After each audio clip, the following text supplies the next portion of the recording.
Ronwen Williams, they're the South Africa captain, the South Africa goalkeeper, who is 34 now, was 18 when his brother Marvin died in a car crash. Dean Furman, former South Africa captain, you know him, you've played with him. The loss of his brother motivates him. I'm so proud of Ronwen to see the person he's become. I played with him for about 5 years at club level and probably longer than that at international level, but just to watch him develop into a leader. He's powerful in the dressing room. His consistency and level of performance both at club level for Mamelodi Sundowns and for Bafana Bafana has been exceptional. And if he's got a guardian angel up there, that even adds to his story, because he's a phenomenal person. He's a brilliant leader. He's great in the dressing room, and there's a lot of players in that dressing room who are going to be looking at him and banking on his experience and his know-how to calm the nerves and to just give everyone that boost going into what's going to be an incredible game. Because they are a fairly young squad, aren't they? And they're also a heavily domesticated squad. Very much so, and what's really interesting about Hugo Broos, he came in on the back of an AFCON which we didn't qualify for, and the first thing he did was get rid of all the oldies like me. So yeah, thanks for that. But what did you accept that? I had no choice. Well, no, I know. Did you think it was the right decision at the time? Do you think it was the right decision now? Looking back, yes. I think we had our time. I was probably 33, 34 at the time. Obviously, as we all do, we all think we've got another qualification campaign in us. But I think what he did was he saw it as an opportunity to say, right, let's restart. Let's take a young group of players. It doesn't matter about the next qualification campaign. It doesn't matter how we do it the next AFCON. Let's really develop this group of players, probably with this in mind. And he's taken this young group of players. They had a fantastic AFCON, not so much the last one, the one before, where Ronwen was absolutely incredible in his penalty shootout heroics, but the team were fantastic. Slightly underwhelmed at the last African Cup of Nations, and they'll be bitterly disappointed about that. But watching them develop over the years, it is a young team and a heavily domesticated team, with the majority of Orlando Pirates and Mamelodi Sundowns players making up the team, and with 6 Mamelodi Sundowns players starting tonight, but hopefully that synergy will work for Bafana. So Orlando Pirates won the South African domestic division, didn't they? And Mamelodi Sundowns was second. Is that a big rivalry? Is that something that needs carefully managing in camp or not? So it's interesting. So certainly during my time, I could always sense, maybe not so much with the Sundowns boys because they're Pretoria, but certainly with the Kaizer Chiefs and Orlando Pirates boys, there was always a division.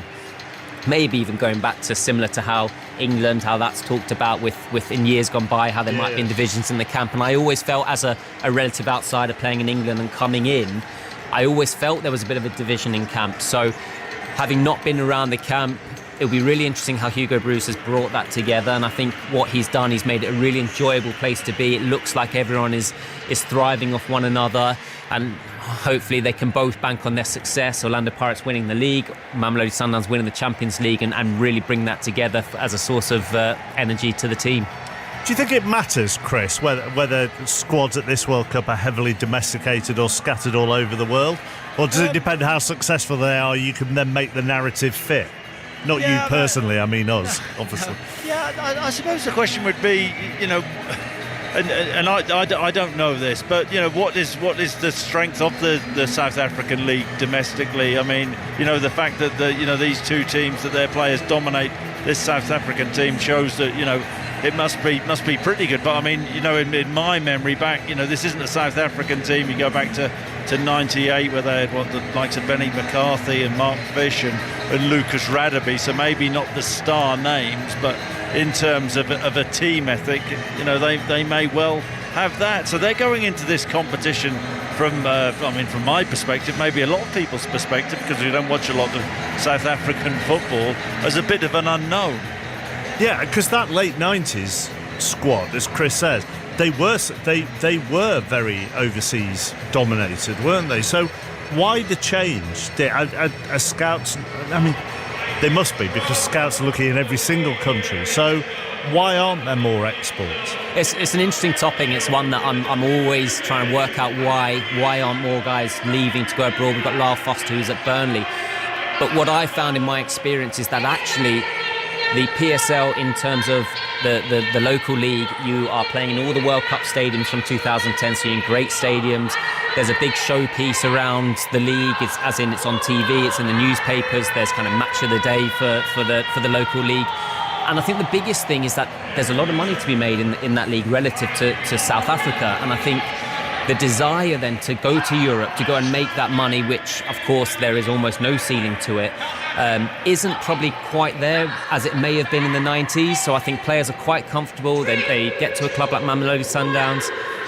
They end up making some really good money in South African terms, and just that desire to go and maybe go take yourself out there to a European league, make a name for yourself, try and get that move into the Premier League or La Liga, one of the top leagues in Europe. It's not quite like it was, and I feel that that's one of the reasons that we've got a lot of local players. So given the money that is there within the domestic league, and money doesn't obviously equate to success, but should South Africa have been more of a powerhouse on the continent over the last 25 years?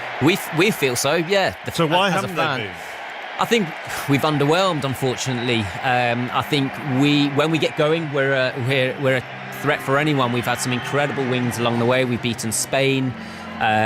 We've beaten Egypt in the AFCON in Cairo in front of 70,000. So on our day against anyone, we are a real threat. I think there's been an issue with consistency. I think one day we can be fantastic, the next day we can be pretty poor.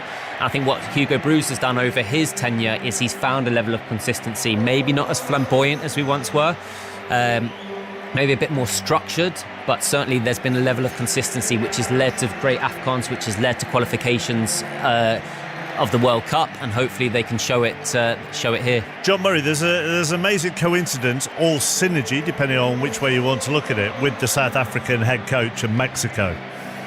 Yeah, absolutely.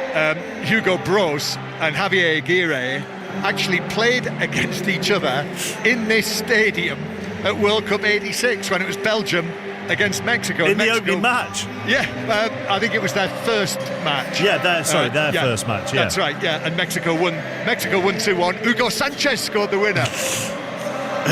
That was a great Belgian team as well, wasn't it? I mean, it was. Well, reached the semi-finals. Reminisce about that. But yeah, made the semi-finals, then were destroyed by Diego Maradona. What are you seeing at the moment? It sounds like they've kicked back into another bit of the ceremony. Yeah, well, guess what we've just seen. First time I've seen this in my life in the place where you should see it. What do you think? Was it a small heron? One for people who've been listening since 6 o'clock. I'll give you a clue. We're in Mexico, and we're in a football ground. Right. You've seen a Mexican wave, have you? Yes, or as it's known here, a wave. Yes. Yeah. Did you shake your head disapprovingly? Do you know what? For once, I didn't. Okay. I thought, if you're ever going to see it and approve of it, it is here. although it does remind me of, I remember Richie Benno once being interviewed for a newspaper column, one of those question and answer type columns, and the question was, which sporting event would you least like to see? And Richie said, the World Mexican Wave Championships. Looking at this group, because actually we haven't touched on the group as a whole. We've mentioned South Africa and Mexico, and actually trying to keep up with the number of groups that are here and who's in each one takes a little bit of doing, and we'll have to probably keep reminding ourselves, let alone you, who is in what group. The other two teams in this group are Korea and Czechia. So what would South Africa's ambition be here? And obviously to get out of the group. But where do they view themselves with the other three in this group, do you think? I think in ranking terms, it's probably a group with the rankings that are closest to one another. I know Mexico are 14th, Bafana are 60th, and the other two sit somewhere in between. So there's no powerhouse, so to speak. We haven't got an Argentina or a France. There isn't a clear front runner in the group.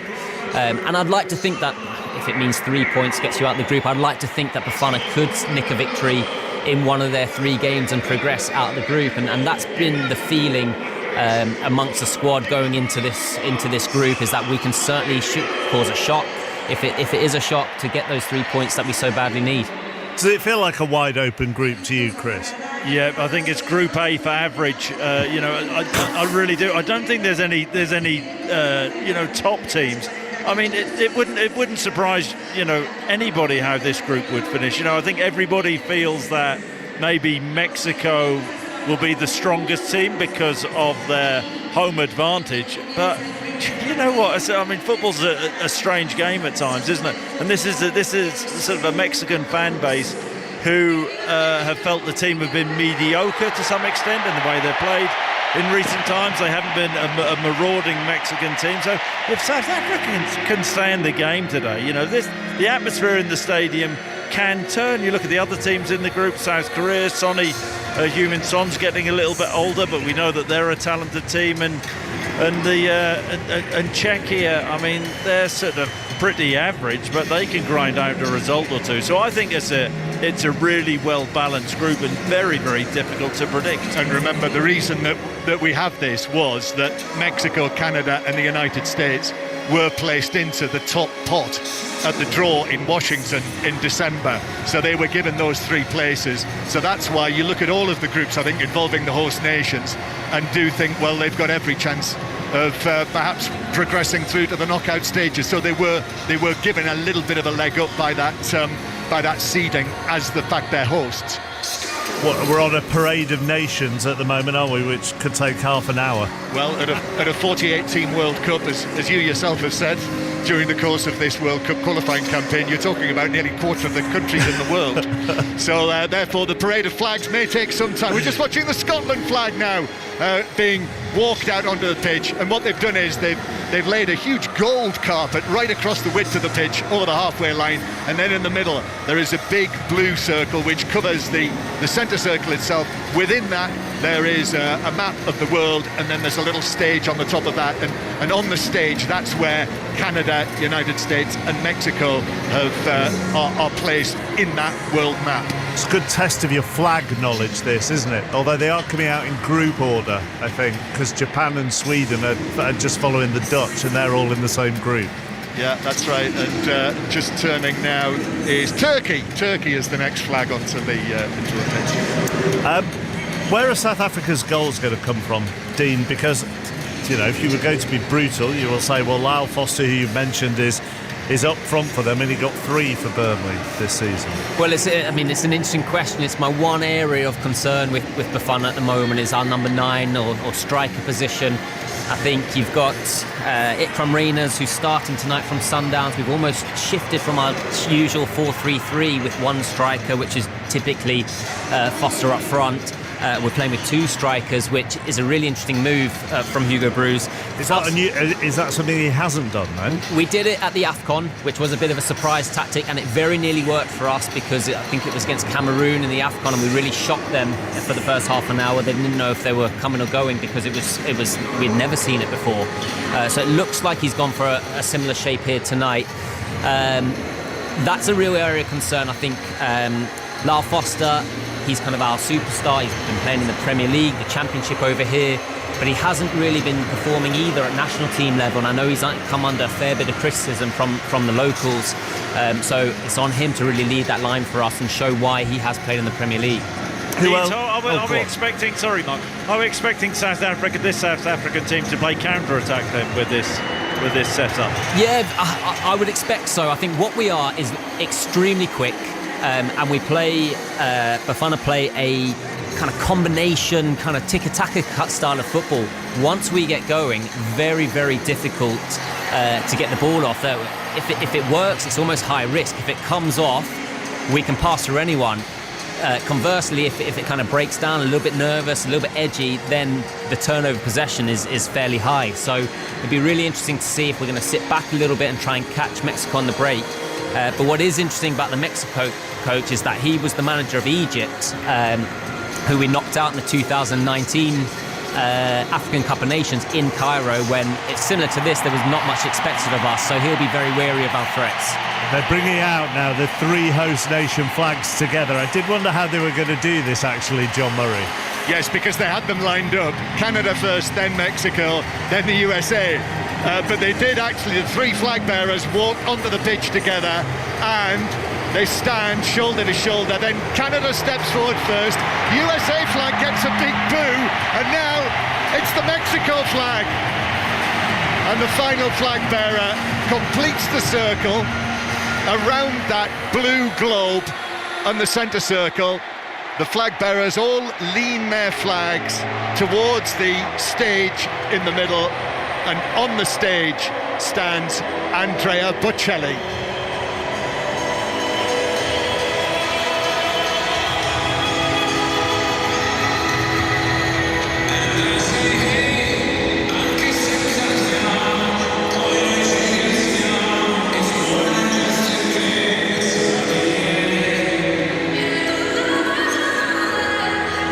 As they continue that opening ceremony, we are 12 minutes away from kickoff from the opening match of the 2026 FIFA Men's World Cup.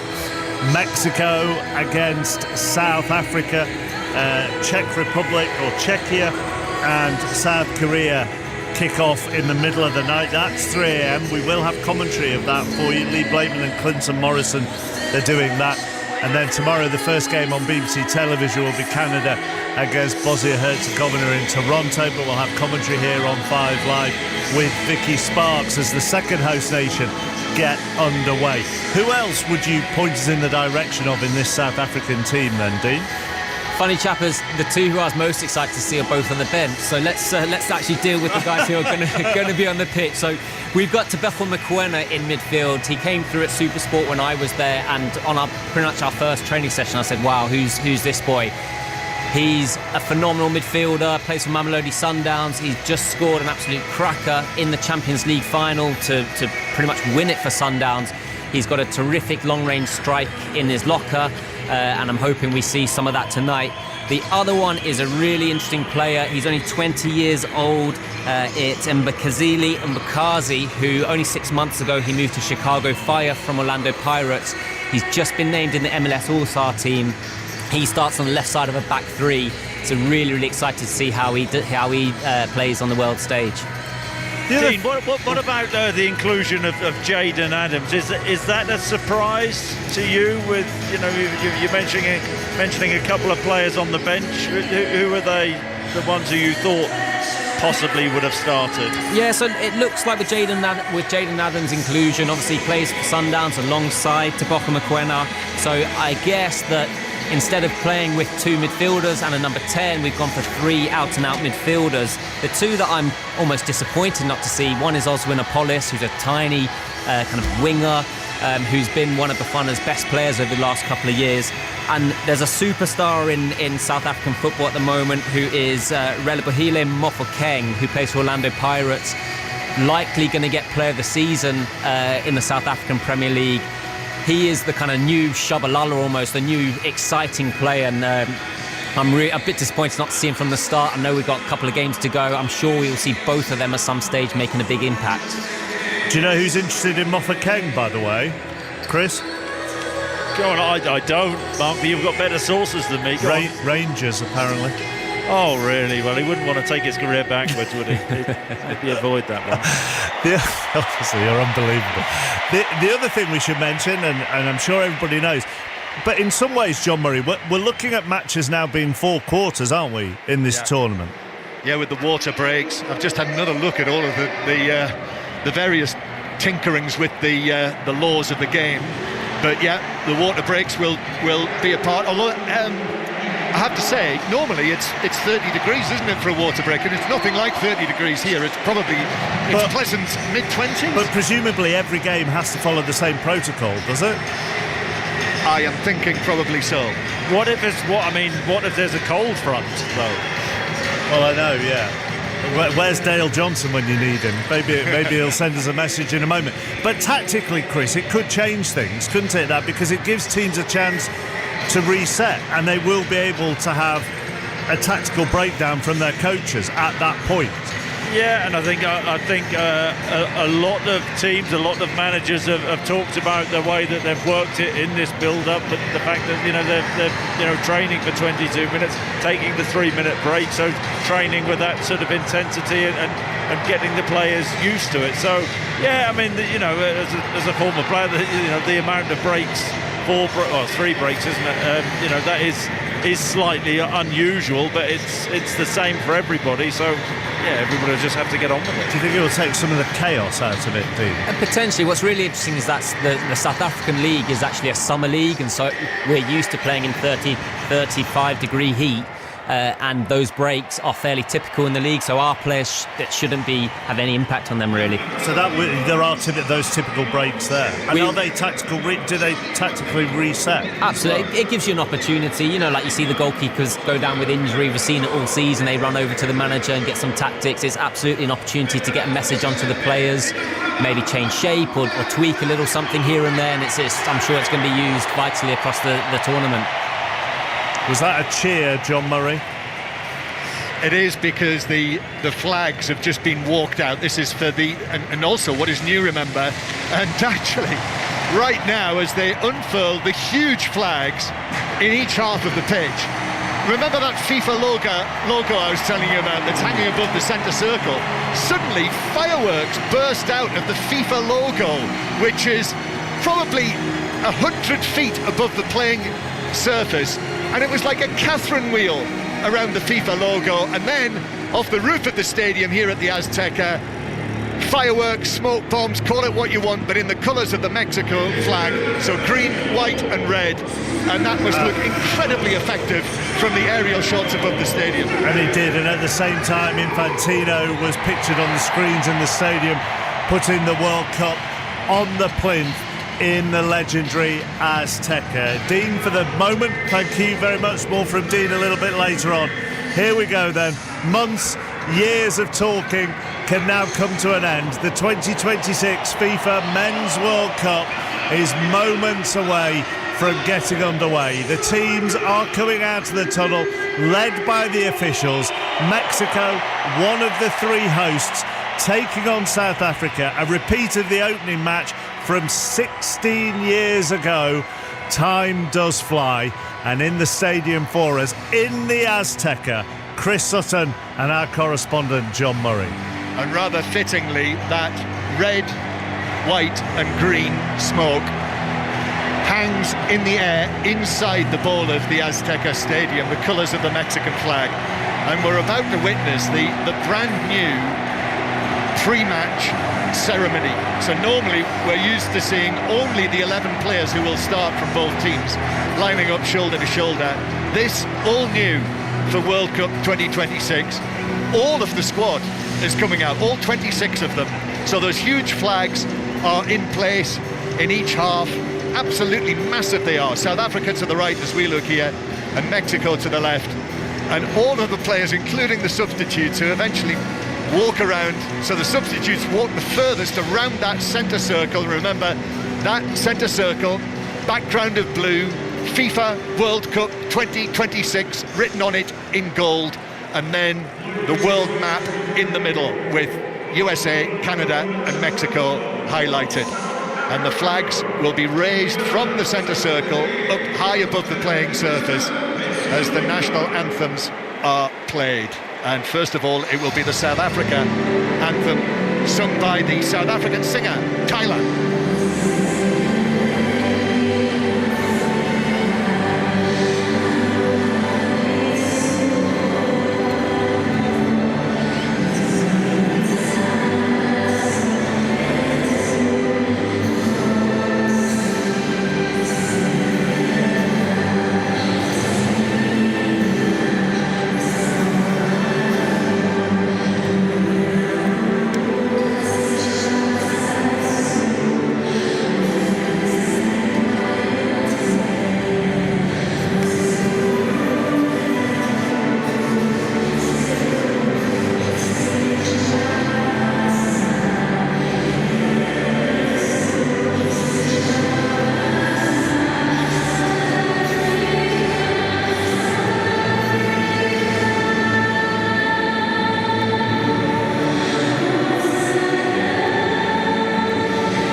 Africa, and the players clap their hands furiously as they stand there in their silver tracksuit tops. And now listen to this. Onto the stage steps the Mexican singer Alejandro Fernandez, and we will hear the Mexican anthem, and we will watch the raising of the Mexican flag inside the Aztec Stadium.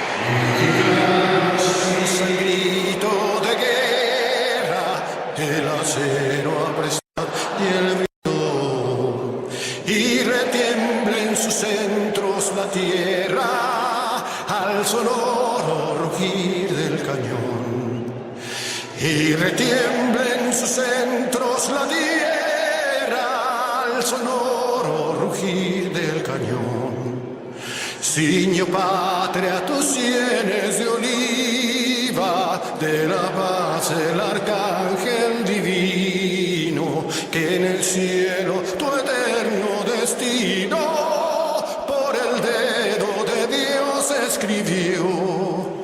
Mas haré un extraño enemigo, profanar con su planta tu suelo. Pienso, patria querida, que el cielo un soldado en cada hijo te dio, un soldado en cada hijo te dio. Mexicanos al grito de guerra, el acero a prestar y el bridón, y retiembla en sus centros la tierra al sonoro rugir del cañón. Y retiembla en sus centros la tierra al sonoro rugir del cañón.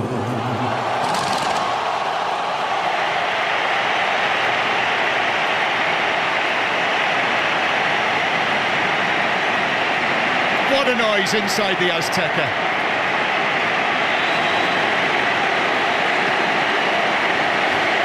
People are throwing their sombreros in the air. More smoke bombs go off. We've had a fly past.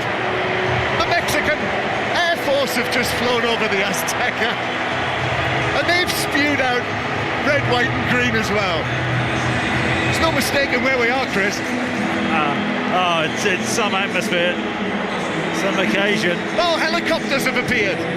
Helicopters carrying the flag of Mexico. 2 helicopters making their way above the Azteca, and a huge Mexican flag flapping away, held by a cord from the lead helicopter. Amazing scene. This is what it's all about. This is the World Cup. Yep, and let's hope the match is similar than all the build-up. I mean, the stadium, first of all, just absolutely fabulous. What an arena to play your football in. When the World Cup starts, the talking stops. I think the players will be looking forward to getting the games underway, and Group A is fascinating. I think are so evenly poised. But you think, the host nation, Mexico, in front of their own fans in their own backyard, they want to get off to a flyer. Look now, everyone's throwing their sombreros in the air. Thousands of them are coming down on us. All around the stadium. These sombreros, these flat pieces of cardboard with a hole in the middle that make it look like you're wearing a sombrero. People are throwing them like frisbees, and they're flying all around the Azteca Stadium. What a scene. Well, we had toilet rolls in Madrid. Exactly. We've got sombreros in Mexico City. Which do you prefer, John? I think it's a score draw. Well, I'm pleased to say as well that listeners to the World Service are joining us. This is going live to Sub-Saharan Africa, and quite right too when it's the World Cup. This is the opening match. It's Mexico against South Africa, and stand by for 39 days of, I hope, I trust, stunning coverage from BBC Radio, on BBC Sounds, on the World Service, and also right across the BBC on all of the many and varied platforms. BBC website, on the television, and indeed almost everywhere you'll look on the media, you will find the BBC across this. The teams for this opening match: Mexico with Rangel in goal, Ochoa on the bench. Back four of Reyes, Montes the captain, Vasquez and Gallardo. Then in midfield, Lira with Roberto Alvarado and Alvaro Fidalgo either side of him, so no place in the starting lineup for Edson Alvarez. Then Brian Gutierrez, Julian Quiñones, and then the former Fulham man, as he is now, having just signed for Wolves, Raúl Jiménez, starting the World Cup match for the very first time, having just turned 35.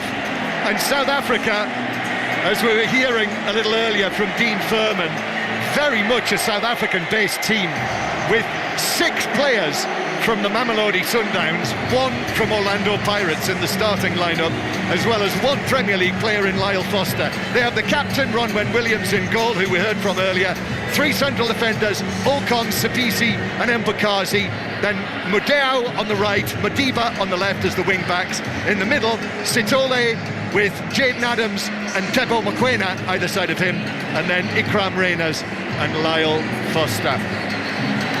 So we're about ready to go.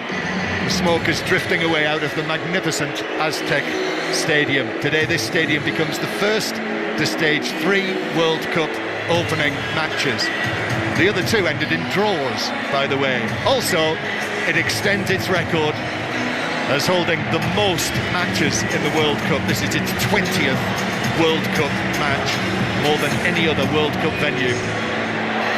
How on earth must the players be feeling down there on the surface, with 83,000 people watching on here, but many, many millions more following this around the globe.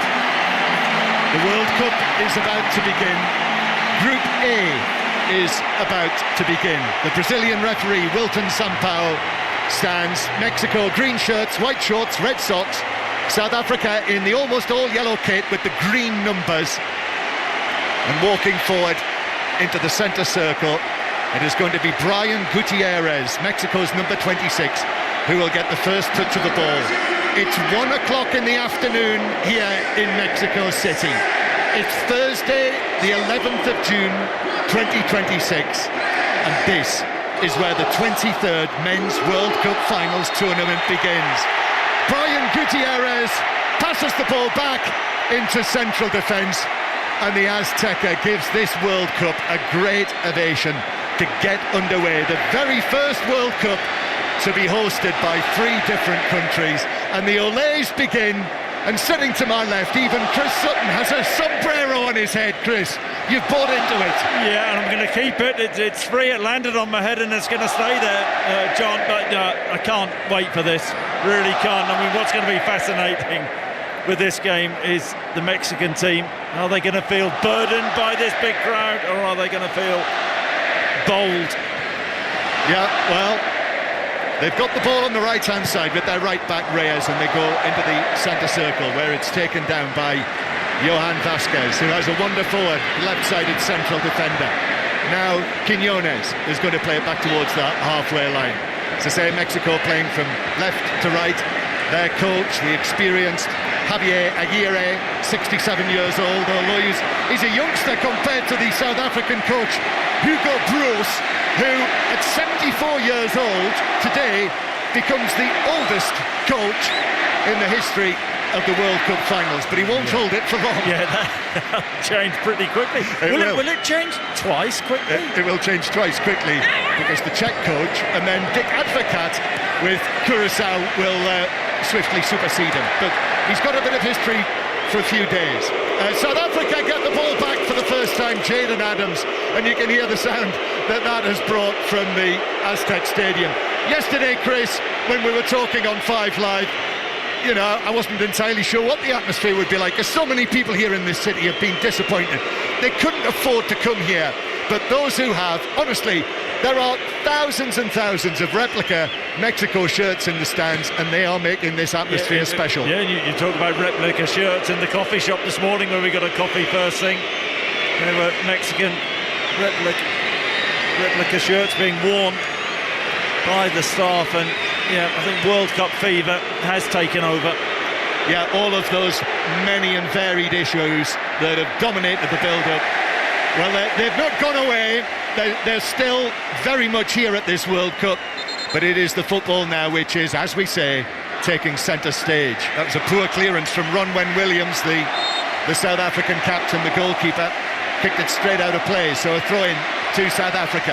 Oh, that's a nasty challenge there by the South African, number 6, I think it was, Madiba, who really caught the Mexican player as he burst away in field. Alvarado, and that challenge from Madiba, that was full on, wasn't it? Yes, it was. Quick throw-in on the inside. Alvarado getting inside Madiba, and I'm surprised Madiba in yellow didn't see a yellow there. Free kick to Mexico, so South Africa hold the edge of their penalty area. This is going to be curled in from probably 40 yards out towards the right-hand side.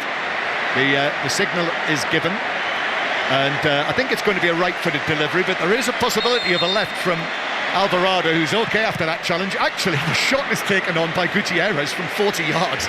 Two-man wall, clatters it into the wall, and the ball ricochets off the pitch for a throw-in to Mexico near the halfway line. Yeah, and Gutierrez is in the Mexican team to bring that bit of guile, but that was really optimistic, wasn't it? It was a long way out there when he went for goal, but it was a tame effort. Javier Aguirre, the coach, has really lifted the fortunes of the Mexico team. They won the Gold Cup in the United States last year. Mexico attacking down the right, ball to the edge of the penalty area, left foot shot, which is really well saved. It was Fidalgo arriving onto it. He hit it really well, but Ronwen Williams went down and made the save to his right. In fact, I think it was Jimenez who hit it left footed. Yeah, clever little cushion header, and then just carried his run on to the edge of the box, and yeah, good ball in from Reyes. Here's the corner, first of the World Cup. Goalkeeper Williams comes, gets a punch on it, not convincing. It's chipped back in across goal. Defender got ahead to it. It's not away yet, only half cleared. Comes down, and Madiba should clear, but in fact, Mexico still pressing. Defender Vasquez, but then it breaks away. South Africa are away on the counter-attack.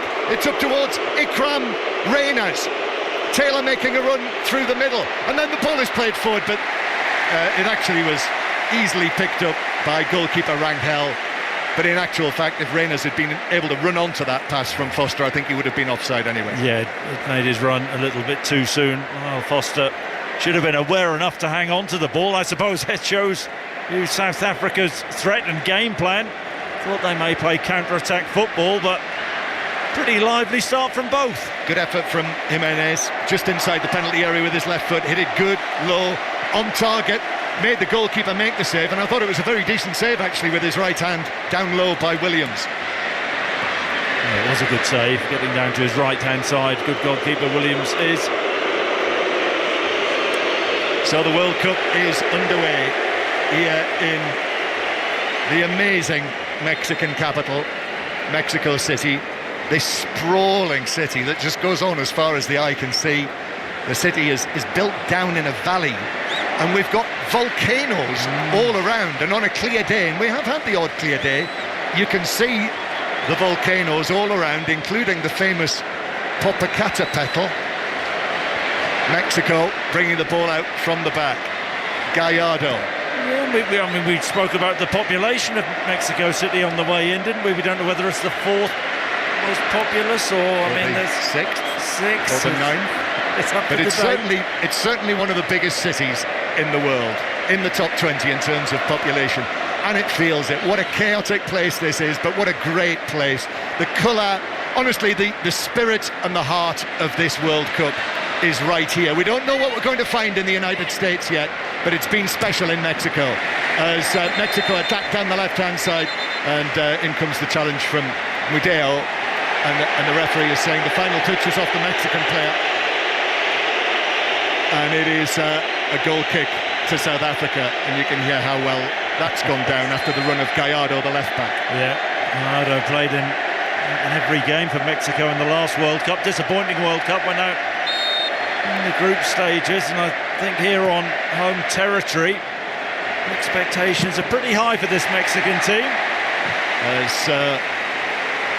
Mudeo tries to clear it away, but it's charged down and it's out of play for a throw-in, a goal kick, another goal kick to South Africa. Mexico 0, South Africa 0. Yes, famously Mexico went out in the round of 16 for 7 consecutive World Cups until they went out at the group stage in 2022. So actually the last time they won a knockout match at the World Cup was here on home territory in 1986 when they reached the quarterfinals. So the best Mexico have done in the World Cup, quarterfinals twice, both on home turf in 1970 and 1986. South Africa looking to clear it away, famously the hosts South Africa back in 2010. It's the first time they've been at the World Cup finals. Since then, they've never got out of the group at the tournament, but of course for many years didn't play in the World Cup during the apartheid years. Mexico 0, South Africa 0. Mexico have had the first big chance of the match.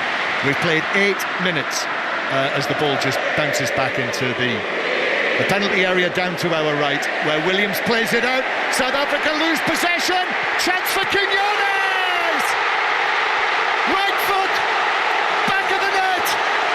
Julian Quinones sends the Azteca Stadium into raptures. The host nation score in the first 10 minutes. He's absolutely mobbed by his teammates. He runs to Aguirre.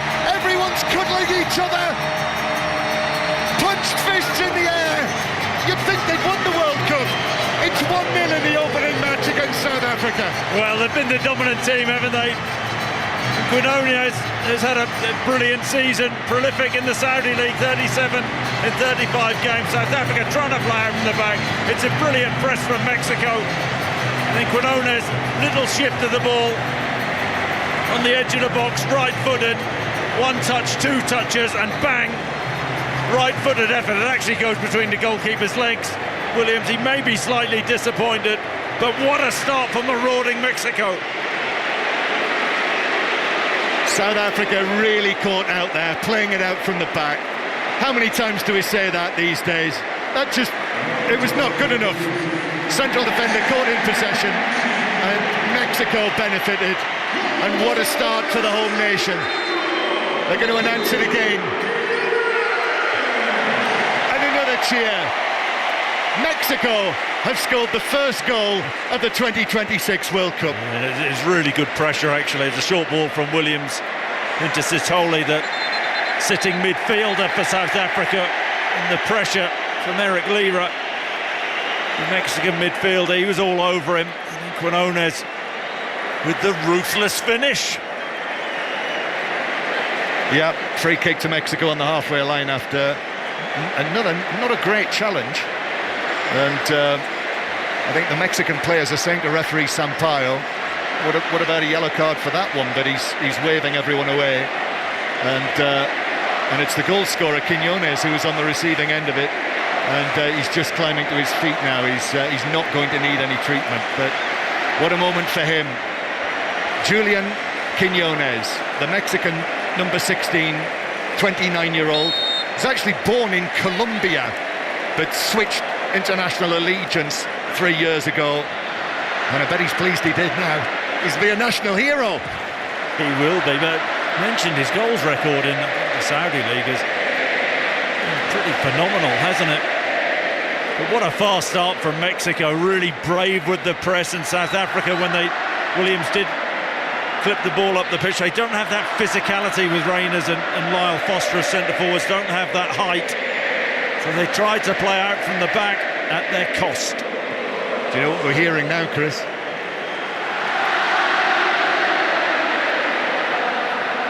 Cielito lindo. We had Mexican journalist Rodrigo on with us before the match, and he said if things go well for Mexico, you will hear Cielito lindo. And we've heard it already, and there are only 11 minutes on the clock. In English, that means a little heaven. And I don't know whether I'll go far yet, Chris, to talk about Mexico, because it was a poor goal for South Africa to concede, but it was magical enough for all of these 80,000 odd Mexicans in this stadium. It's the start which they demanded and the start which their team have got. So it's a second corner now. Mexico continue to press, look for a second goal, which even at this stage of this opening match at the World Cup might be too much for South Africa to come back from. Ball curled in, and Jimenez is underneath it, Raul Jimenez, but he could only head it up right into the air. I think he might have got a nudge in the back as well, but it dropped into the gloves of Ronwen Williams, the South African captain, the goalkeeper, who I'm sure will feel that he could have kept out the shot from Quiñones. He hit it from near the edge of the penalty area. He hit it well enough, but he hit it strong, low, hard, and it was underneath the goalkeeper in a flash. In fairness, Quiñones in off the left-hand side. He's 18 yards out and he's gone for power. Williams was off his line, and unfortunately for him, it went through his legs. The power just did the South African goalkeeper, but South Africa just haven't got started in this game. No, it's been a great start from the co-hosts, as we have to call them. Mexico 1, South Africa 0. BBC Radio 5 Live and the World Service. Wherever you go, listen to us on BBC Sounds. And as well, this is a World Cup where you may well want to take the radio to bed with you, because it's going to be an endurance test. I think there might be a little bit of World Cup fatigue creeps in over the course of the group stages, certainly, in this 48-team World Cup. 12 groups of 4, 8 of the third place teams go through. So certainly if South Africa were to go on to lose this match, by no means is all lost in a group with the Czech Republic and South Korea, but it'll be very tough for them as the ball is out of play for a throw into Mexico halfway inside their own half. But this is what all of these thousands of people came here to see today, queuing outside the ground from 7 o'clock, probably before 7 o'clock this morning. We were here just before 7:30, and the colour was incredible. We saw another foul centre field from South Africa, and I think referee Sampaio is very soon going to be, he's going to have to pull out the yellow card, as this time it's Mokoena who committed the foul in centre field, and it is a free kick, and that's all to Mexico. And South Africa have found it tough, and they're resorting to trying to rough up Mexico. Mexico being by far the better team. Just seeing the goal again from Quiñones on the inside. Powerful right foot. What a start for the Mexicans. Yeah, excellent goal-scoring record, as Chris says, this season in Saudi with his club Al Qadsiya. But that only his third international goal for Mexico. By far the most famous. I'm not sure he'll score a more famous goal for Mexico, as this time a foul committed by Brian Gutierrez, and it's a free kick to South Africa in their own left-back position. But yes, the colour outside the ground, Chris, earlier. Yeah, the senoritas who turned up in the traditional Mexican dresses, and I don't know what you'd call them. Looked like figures out of the High Chaparral that I remember from my youth. Yeah. But that mixed with the modern and the old, as Lyle Taylor for South Africa, who've been really up against it in these opening 15 minutes of this match. Ball is played over towards the right-hand side by Mokoena. Mudeo is over there, back to Mokoena. It's almost the first time that we've seen South Africa with a spell of possession inside the Mexican half. Attempted pass forward is blocked away, and Bakazi hit that, blocked away out towards the left-hand side, and Bakazi again, left-footed ball into the edge of the area, headed down by Cesar Montes, the captain, to start the tournament in place of Edson Alvarez. And there's another challenge by Mokoena, and sure enough, next foul brings the first yellow card. It's Mokoena, it's his second foul, and he's booked. Well, in fairness, the South African team, this is no exaggeration. They could have had 4 yellow cards. The referee eventually succumbing, trying to really insert a bit of physicality on this Mexican team, but it's been a really frustrating start for South Africa. The yellow card just been announced by one of the men with the deepest voices in the world, who is on the public address system here in the Aztec Stadium. Just slightly overcast at the moment. The temperature is apparently around about 24 degrees, and we'll just keep an eye on the skies, because it can very quickly become stormy in Mexico City. We've had some spectacular lightning storms and torrential rain during the course of this week, a little bit like I was listening to Ian Dennis and Stephen Warnock last night when the England match in Orlando was delayed. Ball passed forward by Mokoena, but he's got far too much on that, and it just runs through to goalkeeper Rangel like a back pass. Yeah, so a number of big calls from Javier Aguirre today, who's a bit of a character. I was watching him give his final news conference yesterday afternoon. He was full of laughs and jokes, and it will be his last gig, because his assistant, Rafael Marquez, remember him, what a brilliant central defender he was, the Mexican. He will take over from Aguirre after this World Cup. Yeah, and it's sizable shoes to fill with it. Aguirre, what, third time as manager of Mexico, and it's just settled things down, hasn't he? For the third time round, and made them a little bit more pragmatic and difficult to beat. They've come into the World Cup actually in a bit of decent form, unbeaten in 8. That's right. Although in saying that, during the course of that unbeaten run, they had a couple of 0-0 draws against Uruguay and here against Portugal earlier in the year, and they were booed off by the home supporters. They're not booing today. As the ball's headed forward, Mexico leading by 1-0. 5 live from the BBC, live from Mexico City. Ball chipped out towards the right-hand side, and it's just rolled forward by Alvarado. He gets it back on the right. Little pass in field, comes all the way back to Reyes, the right back. He drags his foot over the ball. Second time as well. Then forward to goal scorer Quiñones, who's going to have another goal from 25 yards, but that flies away, bends away from the top right corner, and I think hit the advertising hoardings behind the goal. 1-0 Mexico. Yeah, on the drift from that left-hand side, coming over to the right-hand side of the box. Really sharp turn, is all of 30 yards out, and he's already got a goal, so he's thinking, well, why not have another pop? But that one was high and wide. And now, have we seen South Africa delay the taking of the goal kick here?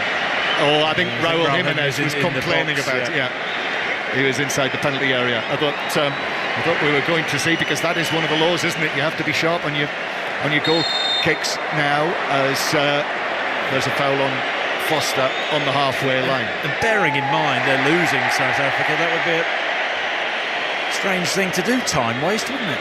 It would. The South Africans have the ball on the halfway line. Mexico 1, South Africa 0. And you do have a little bit of a wait actually for the next World Cup match. Only 2 on the first day. It's the other match in this group, and it is one of those matches where you may want to take the radio to bed, because it is kicking off at 3 a.m. UK time. South Korea against Czech Republic. South Africa break, but the pass forward is misplaced. There were 3 options there, but it was a poor ball to the edge of the penalty area, and then there's another foul, this time by Mudeo, the right wing back, who has taken out Cesar Montes, and that wasn't a great challenge either. Free kick to Mexico. It's unbelievable. I mean, it's just a reckless challenge off his feet. Montes driving forward. They've actually built well on a couple of occasions from the back, South Africa. When they get into the Mexican half, they've just tried to force that final ball, and it's gone away. Just need to have a little bit more composure. He lunged in on the challenge there, Mudeo, but I think he was helped by the fact that he didn't make much contact on Cesar Montes. Mexico play it forward. Here's Brian Gutierrez out to the right-hand side to Alvarado. The number 25, Alvarado, back onto his left foot, curls it into the edge of the penalty area. It's headed down in a way that a comparative safety for South Africa, and then passed forward. But that's asking a lot of Lyle Taylor. And in the end, the ball deflects out of play it is given as a South Africa throw 10 yards inside their own half. Mexico 1, South Africa 0. Almost halfway through the first half of the opening match of the World Cup. What have you made of it so far, Chris Sutton? Well, it's a tremendous start for Mexico, and I suppose from the South African point of view, they must have known it was coming, a whirlwind. They must have known Mexico would start quickly, and I'm sure the manager Hugo Bross would have said, let's just stay in the game, as another forced pass from the back. Goalkeeper Rangel has come and he's flapped it away, and now the cross into the penalty area hits the defender on the edge of the penalty area, Gallardo, he leapt up in the air. His arms were close to the side of his body, but I think it hit him in the midriff, in the chest, and he was able to clear it away. But he was very nearly standing inside his own penalty area there as another foul is committed. This time it's against the South Africans, and it's a free kick to South Africa. Yellow card. Yellow card immediately. And Brian Gutierrez says to the referee, palms apart, shrugging shoulders, saying, "It's my first challenge." They feel a little bit hard done by. I've got to say, talk about that position, the Mexican goalkeeping position. What was Rangel doing there? Flapping, it was ridiculous. Was terrible. Goalkeeping. It was terrible. It was a long pass hit forward. I mean, he could have let it run behind him out for a goal kick. He could have done anything. He flapped wildly, and now South Africa a chance to load a ball into the Mexican box from that right-hand side. You know that match I mentioned, the 0-0 against Uruguay? Rangel played in that, and he was on the receiving end of some fairly fierce criticism after that match. So maybe just betrays the nerves for him. But Aguirre has shown faith in him, the coach, to play in this match. But it's a free kick to South Africa on the right. This is their first chance, really, to test Rangel in terms of making him make a save. 23 minutes on the clock. Mexico winning 1-0. 5 live from the BBC. So the free kick, right-footed, taken in towards the penalty spot, but that's a firm and good header away. They're a decent central defensive pair, Vasquez and Montes. Comes back into the edge of the box. Up they go.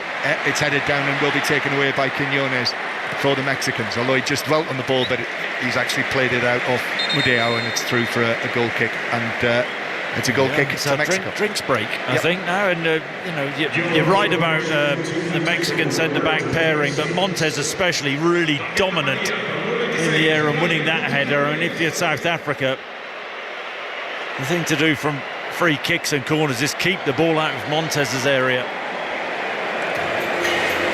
So they're actually going to play music during the breaks as well. So this is a proper timeout, isn't it? I think if you're South Africa, I think you think this is fortunate for them. They've got this break so they can regroup. They have looked ragged in this first half of the first half. Mexico is the start they wanted, and the message will be just carry on the same. Well, without wishing to be disrespectful, which I certainly would not want to do, this starting lineup contains 6 players from Mamelodi Sundowns, who are the runners-up in the South African Premier Soccer League this season. 1 from the champions, Orlando Pirates. 1 who plays in the United States with Chicago Fire. 1 who's just been relegated in Portugal with Tondela, and Lyle Foster of Burnley. Yeah. No, and I think he's only scored 3 goals this season, so he's hardly. However, he's hardly on a high, John, is he? But we do know in international football it can be the case that sometimes international teams can be greater as a team than the individual parts. No, absolutely, and I think that's the hope for South Africa and Hugo Broos coming in to this tournament. There's no doubt that the manager has improved the team over the last few seasons, but because of the domestic element to their team, in many ways they're unknown coming into this competition. You say Mexico would have the better pedigree of players, but South Africa have shown through qualification, finishing above the likes of Nigeria in their group, that they can play. But I think this first half of the first half, they've been a little bit shell-shocked and overwhelmed, maybe by the whole occasion. Maybe that'll settle them down after this drinks. Yep, the hydration break, as they call it, is over. That's the voice of Chris Sutton. This is 5 Live from the BBC. We're on the World Service as well in Sub-Saharan Africa, and we're here at the Azteca Stadium.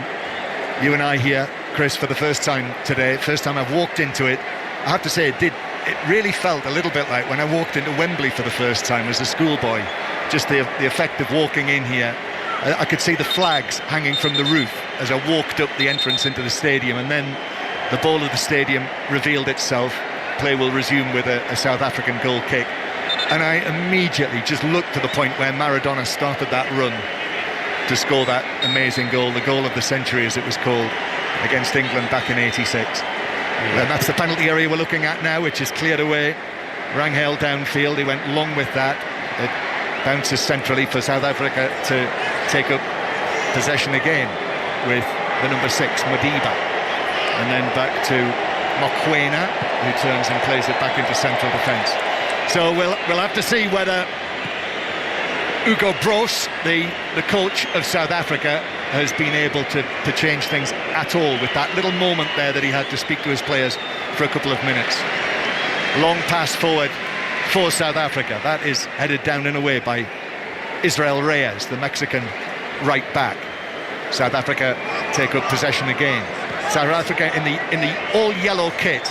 And looking around this stadium, over 80,000 people in here, there are really only tiny pockets dotted around the stadium of yellow shirts of South African supporters. I mean, they'll be in the hundreds, if that. Mexico win the ball back. It's passed forward to the goal scorer Quiñones down in the right full-back position. Then he plays it back to Gallardo.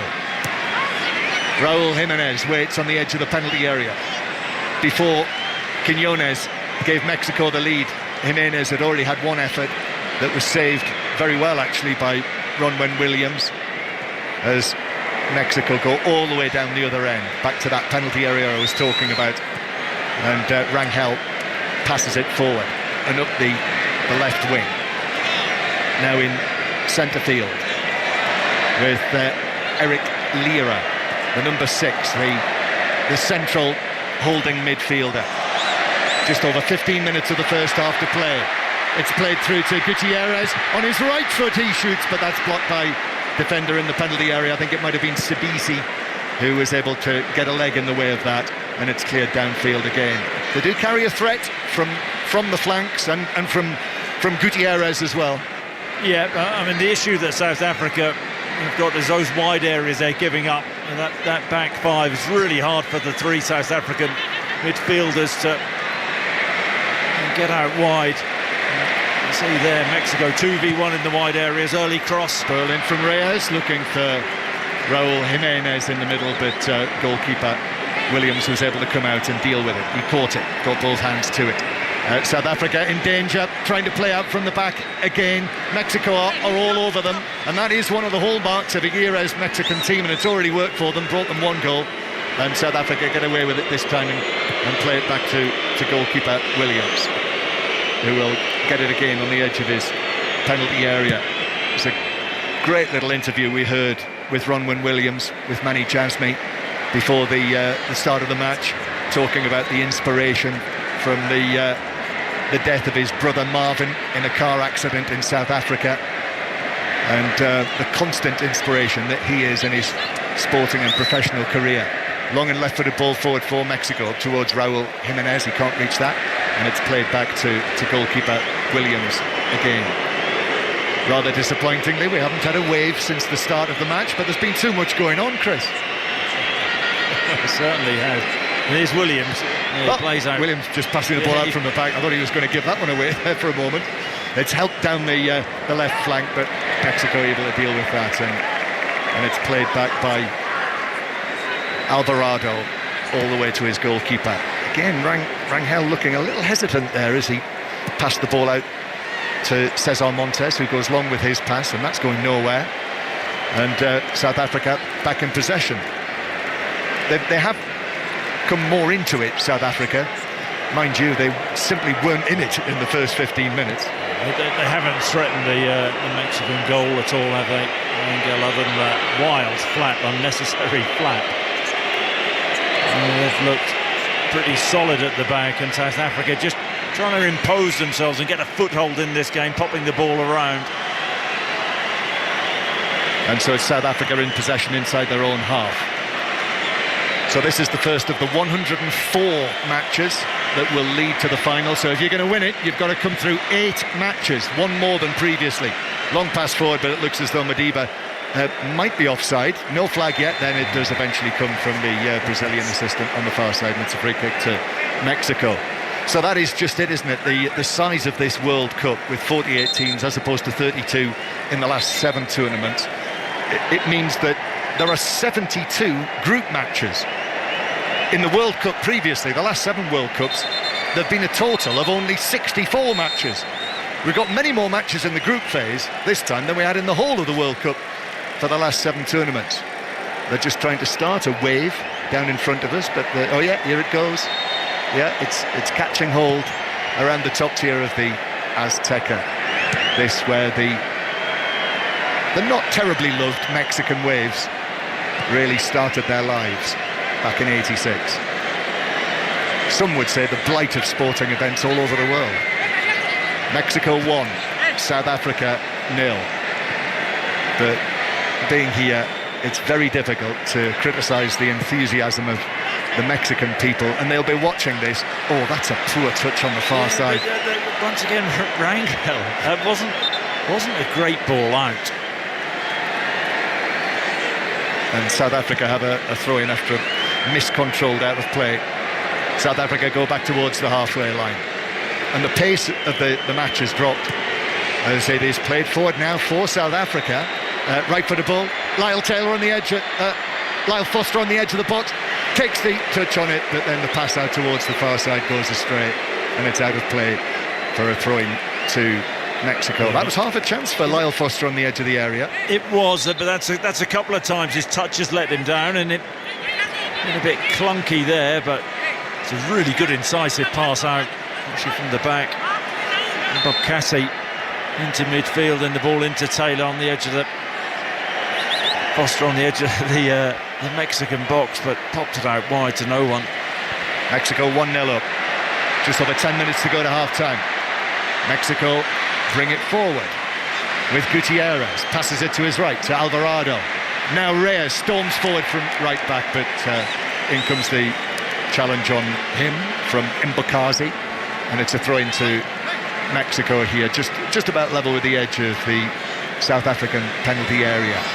That sun has now disappeared. Beautiful afternoon though. This is nothing like the sweltering conditions we're expecting in the United States. Back to Gutierrez, quick on the ball, passes it to his left, to Fidalgo. Now Quiñones is looking for the fullback who plays it across. Gallardo, but too close to goalkeeper Williams, who was able to drop on it, got a hand to it, was able to stun it, stop it, and then jumped on it. Yeah, really good goalkeeping from Williams, alert as ever, timely pluck down to his left-hand side. I tell you, Alvarado looks a tidy player, doesn't he, on the right-hand side for Mexico, a lefty. And the ball's in tight areas and showing he can handle it. Yep, he is the number 25, plays in Mexico for Guadalajara. He is another one. They love a nickname in Mexico, don't they? What was he, the Louse? He's the Louse. El Piojo, they call him. And why? Now then, I do know the reason for that, but I'm getting them mixed up because one of them's called the Ant and one's called the Louse, and I can't remember which is which. Here's Lira in possession in the centre circle, passes it to his left as Gallardo brings it forward. Alvarado playing on the right-hand side, Brian Gutierrez behind Raúl Jiménez, and then the goal scorer Quiñones on the left-hand side. They're a useful front four as Mexico have it again with Lira on the halfway line. Lira just moves back into his own half and touches it back again for Mexico. Just to retain possession now, 1-0 up with that early goal, scoring in the 9th minute. Not the fastest goal that has ever been scored in an opening match at a World Cup. A couple of them were scored in the 4th minute. So Quiñones doesn't get that particular record, but Mexico are the team that's been involved in 7 previous opening matches at World Cups, and they've never won one. So there is a little bit of history there for Mexico if they can take it here today. And having set themselves up with that opening match, what an opening goal, what an opportunity they have. The ball is with Modeo, and then it comes back towards the halfway line. It's clipped across here to the left-hand side, where it will be moved forward by Mbakazi and then into the penalty area, but Foster with the header couldn't direct it on target, and it's wide by 3 or 4 yards. Because he's just stepping in, 35 yards out there. Level with the corner of the box, and Foster just peeling off his centre back, but very difficult to score with a header, from 16 yards out, back pedalling. First attempt on goal from South Africa? Yeah, if we can call it an attempt. Sun comes out again as South Africa have the ball in the centre circle, and Sitole out to the right-hand side. Mudeo goes for a long high pass to the edge of the Mexican penalty area, but it's headed down, and goalkeeper Rangel can just pick it up at the last moment and then bowl it out underarm to Israel Reyes, and then it finds its way forward towards Alvarado again. Alvarado, you can tell that, you know, the crowd have spotted this as well. When Alvarado gets possession, you can hear the reaction from the crowd. As Mexico, though, go back into their own half, and it's out there with Gallardo, the left back into central defence. Johan Vasquez forward towards Lira. Lira looks up, beckons a teammate to come closer to him, which Fidalgo does, and Fidalgo then to Gallardo again. And Mexico with half-time approaching, and South Africa, having seen more of the ball over the course of the last 10 minutes, are quite happy here just to have a spell of possession themselves. This Lira is bowled into. The ball had gone there. That was another late one. It's a free kick, and the referee is just going to have a word with Sitole, that's all.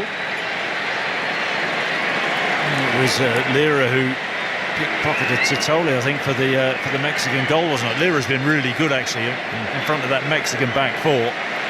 He's a robust type of player, but he's linked things together pretty well in that Mexican midfield.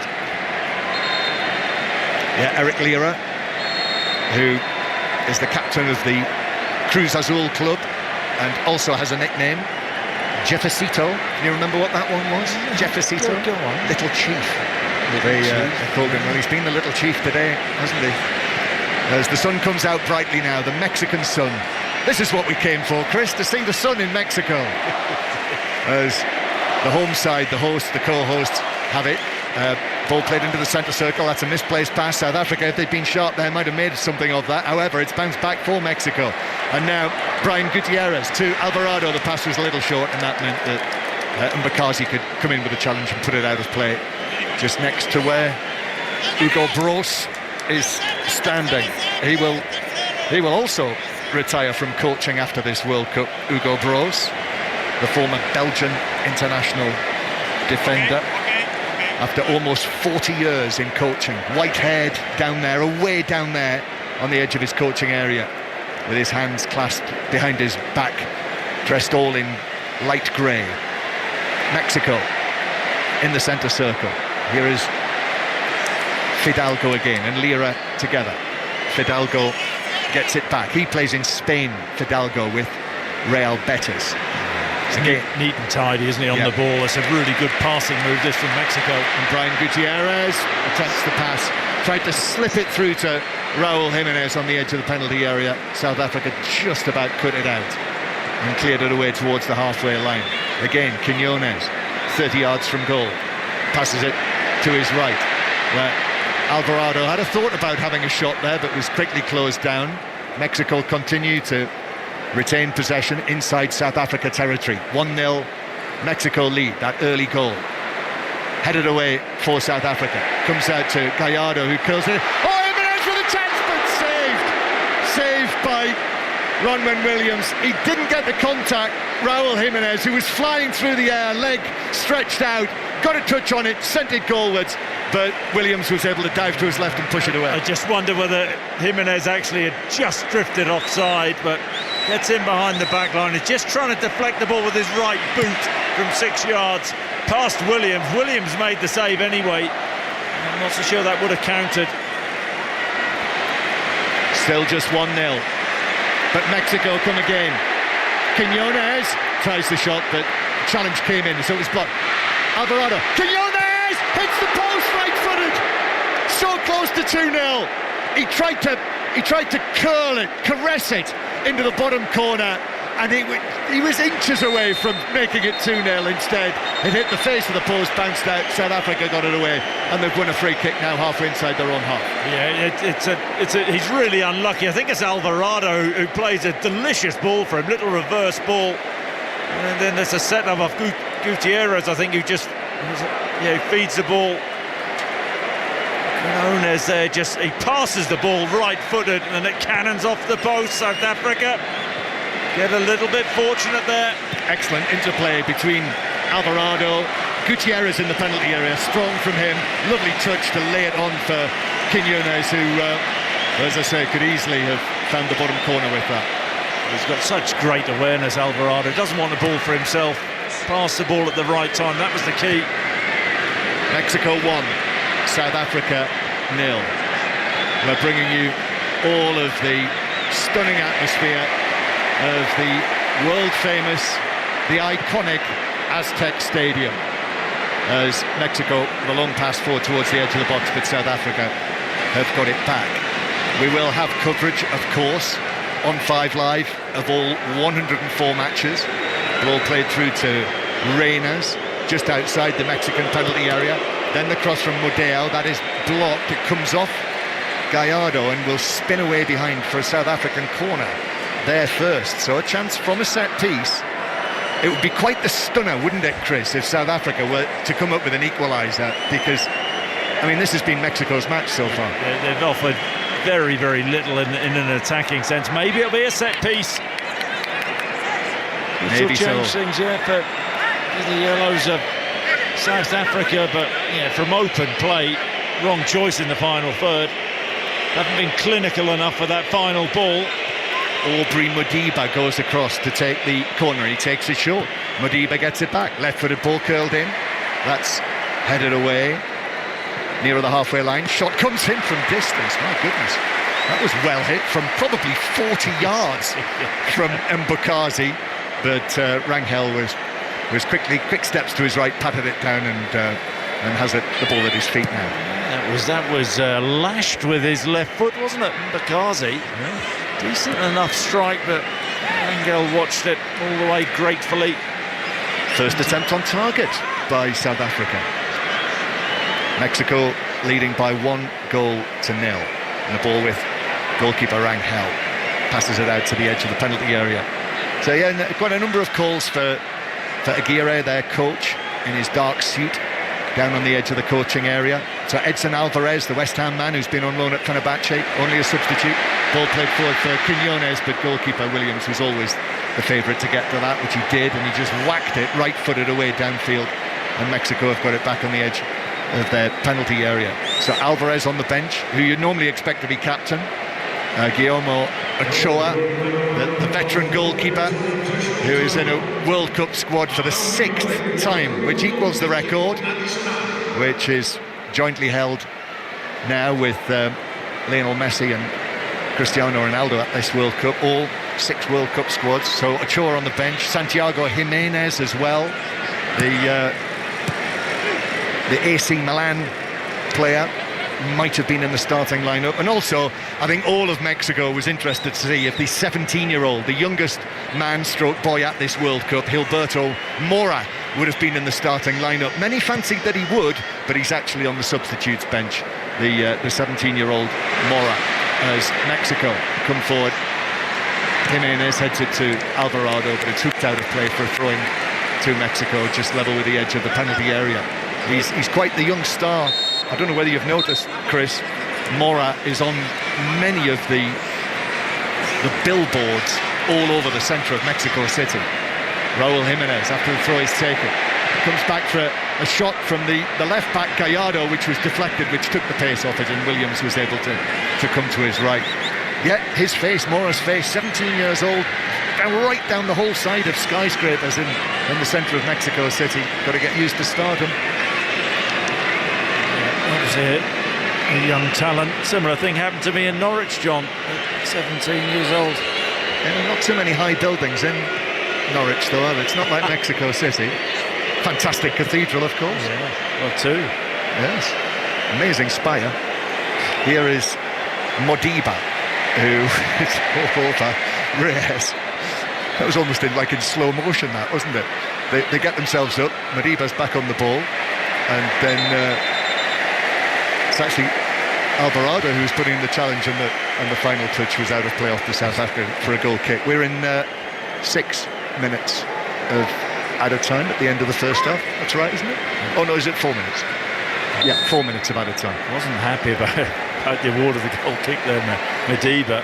All accounts better going forward than he is defensively. Hasn't had an easy afternoon so far, or an easy evening, I should say. It's Alvarado. Mexico want that second goal, though, don't they? Remember the match in Johannesburg, in the amazing Soccer City 16 years ago. To the day, finished 1-1 between these teams. South Africa. I think Shabalala, who scored the goal for South Africa, is here. Jimenez. Now as South Africa lose possession, Quinones cuts it onto his right foot, then plays the ball through. Gutierrez, he scuffed his shot horribly across the face of goal. He was in there from an angle, probably 12 yards out with the outside of his boot. He didn't catch it at all and just sliced it across the face of goal. It's brilliant from Quinones. Such a sharp turn inside off the left-hand side, and then he fed the ball behind the South African midfield to the on-rushing Gutierrez, who just seemed to panic, had more time than he thought, and ended up, that was a toe poke wide of the left-hand post. Needed more conviction, more courage there with his effort. That was a real opportunity for Mexico to double the lead. Great chance. And talking about whether South Africa could have forced an equaliser, if Mexico had scored a second goal, then that would have been almost, on the basis of what we've seen so far, almost impossible from South Africa to come back from. It remains Mexico 1, South Africa 0, and I think that is it. The referee is calling an end to it, and there we are. The first half of football at World Cup 2026 is over. We had the great moment, really, when Mexico scored the first match of the tournament in the 9th minute. Julian Quinones, and the atmosphere and the reaction inside this stadium was something to behold. So 1-0 at half-time, Chris Sutton. Yeah, Mexico came out of the traps as we all expected with the atmosphere pre-kick-off. They started fast. South Africa really were sluggish, and maybe a bit of fear in their approach. Weren't really good enough or brave enough to play out from the back, and they were caught, weren't they? And Quinones, who's been absolutely outstanding in the first half for Mexico with the goal. They could have, maybe should have been further in front, but at half-time I think they'll be pretty happy. Yeah, Mexico providing the individual performances so far of this World Cup, and the only goal. Julian Quinones in the 9th minute. Half-time here in the Azteca. Mexico 1, South Africa 0. Their only disappointment, Chris, will be that they're not more than 1 up. Yeah, absolutely, and that's the danger, isn't it? And you think, well, will South Africa offer more in this second half? I think Mexico have the better players. Alvarado looks got lovely left foot playing off that right hand side. He's not the quickest, but great eye for a pass. And then Quinones, I've not seen anything of him in truth, but you look at his goals record in the Saudi league. Top scorer in Saudi league. So he certainly knows where the back of the net is, and he took his goal well, went for power rather than placement, and people can look at the South African goalkeeper Williams and think, well, should he have done better? I think the pace did for him, but yes, even just not just a goal scorer. The turn and the pass for Gutierrez when he should have done better just before half time. But I think all things being equal, that it's a really good first half from Mexico, and they'll want more of the same, and just to get a big 3 points and gather momentum in this competition. I should just underline, Mark, I did only mention it once, but for the entire duration of the first half, Chris has been wearing a sombrero. Yeah. Why? Well, it was put on my head, and it fits well, Mark. Okay. I'll keep it, and hopefully I'll be able to take it home. Has it not been in any way distracting? No, I don't. Well, not for me. I don't know whether it is for John when I lean over. I occasionally glance to my left. It has caught my eye. Former South African captain Dean Furman with us as well. Dean, they are lucky to be only one down, would you say? Absolutely. I think the only positive that South Africa can take from that half of football is that it's only 1-0, that they're still in this game, because it could comfortably be 2-0. They just really, that first 15 minutes, you could see that Mexico were coming with a high press. They continue to try and play out from the back, which is the South African way. We don't have a 6'4" striker up front who we can pump long balls to, so we're always going to play out from the back. But I think we gifted them a goal under pressure. Ronwen Williams passing the ball into the deep line midfielder. It's just a nightmare of a pass to receive for a sitting midfielder. Mexico, in fairness, had a fantastic press in the first 15 minutes, and South Africa couldn't live with it, and very lucky to just be 1-0 at half-time.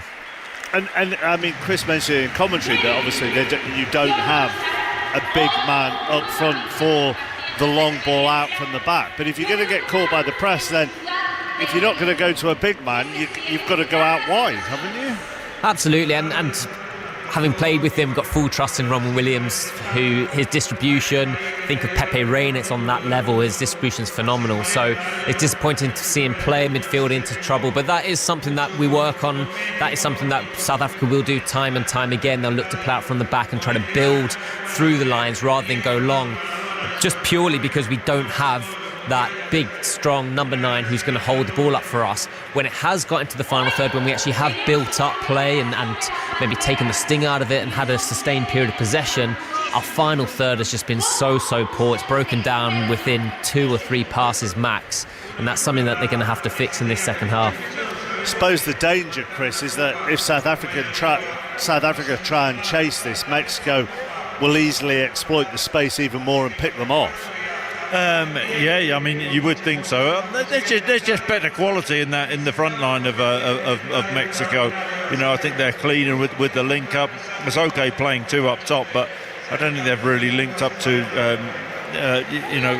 decently at all in that first half, and that's been an issue. They're 2 guys, I think, who it seemingly like to run in behind.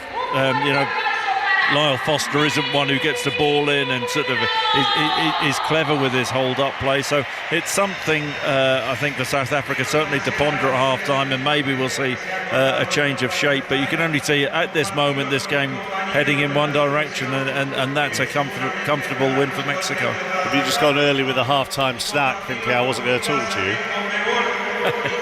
Hey, maybe. It sounds like it. But that's because I was eating. And then you came back to me, and then I had to swallow quickly, and then come back to you. Right, back with John and Chris for the second half, and we'll have more from Dean as well. Just a couple of other World Cup lines for you. Argentina have called up Marcos Senesi to their 26-man squad. Obviously, he's recently joined Spurs from Bournemouth, and Wataru Endo has retired from international football. He's left the Japanese World Cup squad after picking up an injury. So the opening game of the 2026 World Cup is going the way of Mexico at the moment. One of the 3 co-hosts leads South Africa by 1-0. Second half on the way. Just after 9 o'clock, Richard Foster has the news. This is BBC Radio 5 Live. The voice of the FIFA World Cup 2026. There have been 2 more resignations from the government after John Healey quit his post as Defence Secretary earlier. Al Carnes is stepping down as Defence Minister, and Pamela Nash has resigned as Mr Healey's Parliamentary Private Secretary. John Healey accused the Prime Minister of being unable to commit the resources needed to defend the UK. The former Defence Secretary, Lord Hutton, says it was the right thing to do. The resignation is a very colossal failure, actually, on behalf of government to get any sort of meaningful policy moving forward to help re-equip and rearm our armed forces. We've heard some great speeches from ministers over the last couple of years, but they just haven't been matched by the appropriate actions, particularly on resources. Sir Keir Starmer says he'll increase military spending in a sustainable way. President Trump has cancelled planned strikes on Iran and has suggested discussions and final points on a peace deal have now been approved in negotiations. The president says the time and place of the signing of the deal will be announced shortly. Extra officers, police dogs and water cannon will be on the streets of Northern Ireland tonight after 2 nights of violence. 12 officers were injured and 16 people arrested last night. The rioting started after a knife attack earlier this week in Belfast. Counter-terrorism police are investigating a stabbing at a school in Greater Manchester earlier this week. 3 people were injured in the attack in Blakely on Tuesday. A 14-year-old girl was detained under the Mental Health Act. She's still in custody. Climate scientists say El Nino has officially begun. The warming of the tropical Pacific will strengthen in the coming months, increasing the risk of extreme weather. Gabrielle Vecchi from Princeton University says El Nino has a wide-ranging impact. It changes the probability of hurricanes, of typhoons. It changes the probability of drought and flood in a number of parts of the world, of heat waves, and it even alters the globally average temperature. And a pill version of the weight loss injection Wegovy has been approved in the UK. It's the first tablet of its kind to be cleared for private prescription by regulators, but hasn't yet been assessed for NHS use. Throughout the World Cup, 5 Live Breakfast is coming to you live from the USA. This is huge for the United States. We have the World Cup here, biggest sporting event in the world. I don't need to buy diamonds, but my wife is 7 months pregnant, so I'm negotiating my own terms. Go now. Let's bring it home, US, baby. The rest of the world is not ready to see what USA has in store. So yeah, they're in for a treat now. 5 Live Breakfast. Ask your smart speaker. Play BBC Radio 5 Live. Live from Mexico. This is 5 Live Sport. At the FIFA World Cup 2026. With Mark Chapman. Second half on the way from Mexico City with the hosts a goal up on South Africa. Let's hear from Rob Key, England Cricket's managing director. He's been talking to BBC cricket correspondent Stephen Schemmelt today about the suspension of Ben Stokes and Gus Atkinson for breaking that curfew on Sunday night and what his initial reaction was. I think the first thing, it was sort of Monday morning, was a sinking feeling. And then disbelief, anger. I'm not sure I'm over all of that now, to be honest, because there's so much work that Ben and myself have put in as well, so much time spent on the phone. So I think the overriding thing was shock that it was Ben who was involved in this. Will Ben Stokes play for England again? Look, no decision's been made. I don't see why not. At the moment, it's one of those times where there's so many emotions flying around on every part of everything, whoever's involved in any of these decisions. And it's just a moment to take a breath and actually let the process play out. That's where we are at the minute. Both of these players have been stood down. We don't think it's the right thing for them, the right thing for us, the team, for them to be selected and play in this next test match. And we'll make a decision on all these things in due course. Harry Brooks, the Test vice-captain. Why is he not captain in the second Test?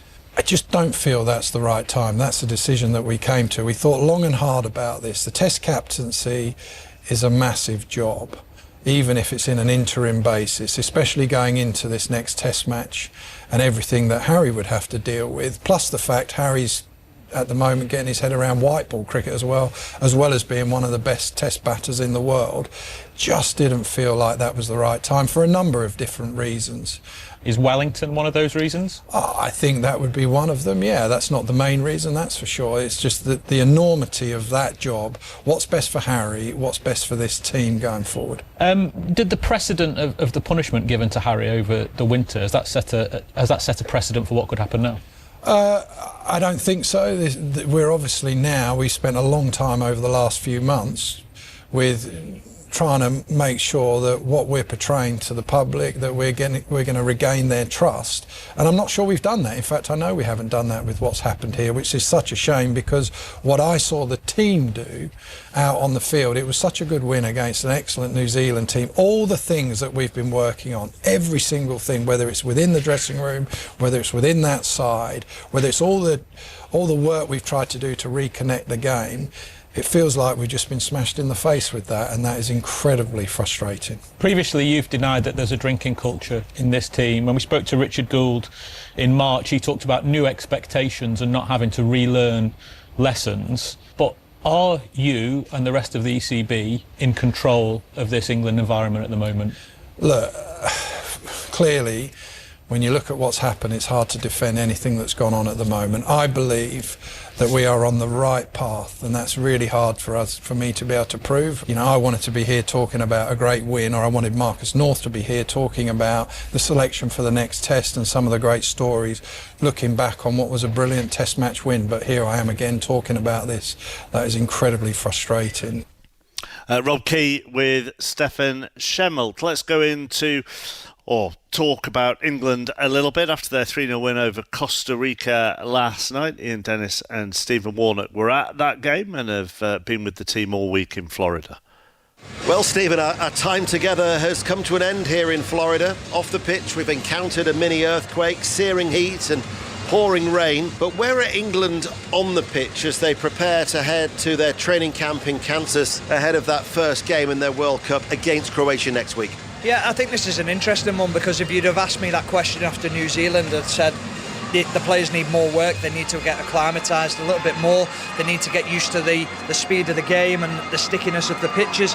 Having watched them today against Costa Rica, now let's not get away from the fact it was Costa Rica, but the intensity in which England pressed, the way that they went about the game, the speed in which they moved the ball, I was hugely impressed with them. I think what we can see is the demands of what's being asked of the team are being sort of pushed to the limits. We're starting to see the fruition of that, and I loved what I saw today. Well, England, for those that made the changes, so you had Gahey, Saka, Dean Henderson, Eze and Spence, who came on, as well as Rodgers after 62 minutes, and then there was a raft of substitutions after 71, including Marcus Rashford, so they will actually play more game time to build up their match minutes in that behind closed doors game against Miami. But the England coaching staff believe England are where they expected to be in terms of their acclimatisation, which is so crucial. Oh, it's absolutely critical to this World Cup competition to make sure that you are exactly where you need to be. Also psychologically for the players, knowing that they're in the right place as well going into that first game against Croatia. But also as well tactically today they looked absolutely like every single player knew the job. You said it in commentary, there always looks like there's a spare shirt, there's a spare player all the time. We have players beating people individually, but as a collective they look sharp, they look hungry, and they look ready for this World Cup. So Ian Dennis and Stephen Warnock, England against Croatia on Wednesday, with us here on 5 Live. John Murray and Chris Sutton are in Mexico City. Dean Furman, former South Africa captain, with us as well. Do you want to see some changes, Dean? To be honest, there was certainly enough in that, or not enough in that first half, which you would have thought warranted some changes at half-time. Certainly from a shape perspective, I said to you that it's not usual that we play this 3-5-2 formation. I would have liked to see us go back to a 4-3-3 and add a bit of creativity in the middle of the park. Maybe the manager's given it 5-10 minutes as they do, and we'll look to ring the changes thereafter, but it won't be long at all. And I think what's really important is we manage this 15 minutes, because the crowd are going to be up. Mexico are going to come out flying again. If we don't manage this 15 minutes like we didn't in the first half, the game will be gone before we even get going.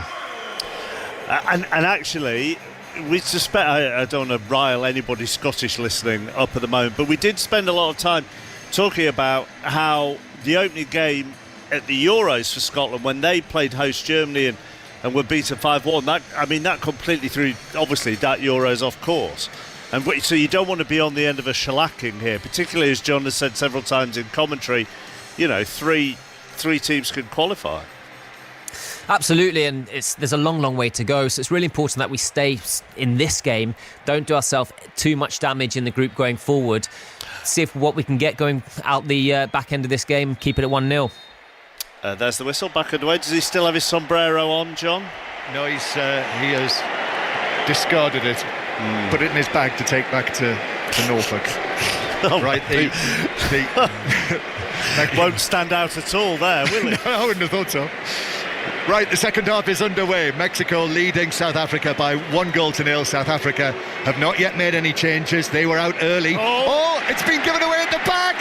Chance here for Fidalgo. He's taken it wide, and then he couldn't find the pass across the penalty area back to Quinones. However, then the shot comes in from Alvarado, which flashes over the top of the crossbar, and South Africa so very nearly shot themselves in the foot again. Well, it was a carbon copy of the first goal, nearly.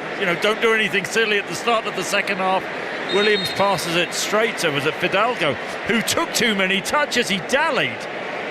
He reads it brilliantly. The pass wasn't on, and he should have got a shot off. He didn't. He went wide and he was smothered out of it, but Mexico should have been 2 up. They should have been 2 up in the first half. Will they rue those missed opportunities? Will they? Only 1-0, should be more. South Africa coming forward. As I say, no changes at half-time. You can just imagine their veteran coach, Hugo Broos, what he said at half-time, probably what he said to them about the goal that they conceded. Yeah. And they sent them out of the dressing room early, back on the pitch, they have a huddle, they kick off, and they very nearly concede a goal, very like the one conceded early in the first half. You could imagine the huddle. Yeah, let's be concentrated. Let's flip the ball forward. Let's not take any risks. And that all went out the window. Yeah. So Mexico 1-0 up, and the teams as they started the first half. So Mexico with Rangel in goal, the veteran Ochoa is on the bench, and the back four of Reyes, Cesar Montes, Johan Vasquez, and Jesus Gallardo. Midfield of Lira and Fidalgo, then Alvarado on the right, Brian Gutierrez in the middle, Quiñones on the left. He's the one who scored the goal, the opening goal of this World Cup. He'll always be remembered for that.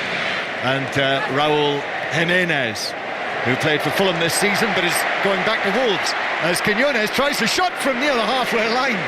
So thought he saw goalkeeper Williams off his line, but the South African goalkeeper and captain was able to quickly take 7 or 8 steps back and catch the ball. He's a confident player, isn't he? Quiñones. I mean, Williams was off his line, but what is 50 odd yards out on the left-hand side there and went for goal. That would have been spectacular. Yeah, Quiñones, who, as we said in the first half, plays in Saudi Arabia, was the record sale from Mexican club when he was sold by the America club to Al Qadsiya. Mind you, if you sell a player to Saudi Arabia, you should be getting your record fee, shouldn't you? But $16 million that was, and he ended up pipping Ivan Toney to the top scorer award in the Saudi Pro League this season on the final day of the season. Quiñones, Mexico searching for that second goal that would probably finish off this match, but while it's 1-0, let's hope for South Africa. The ball is played forward, almost deflected for the run of Ikram Reyners through the middle, but Mexico have got it back.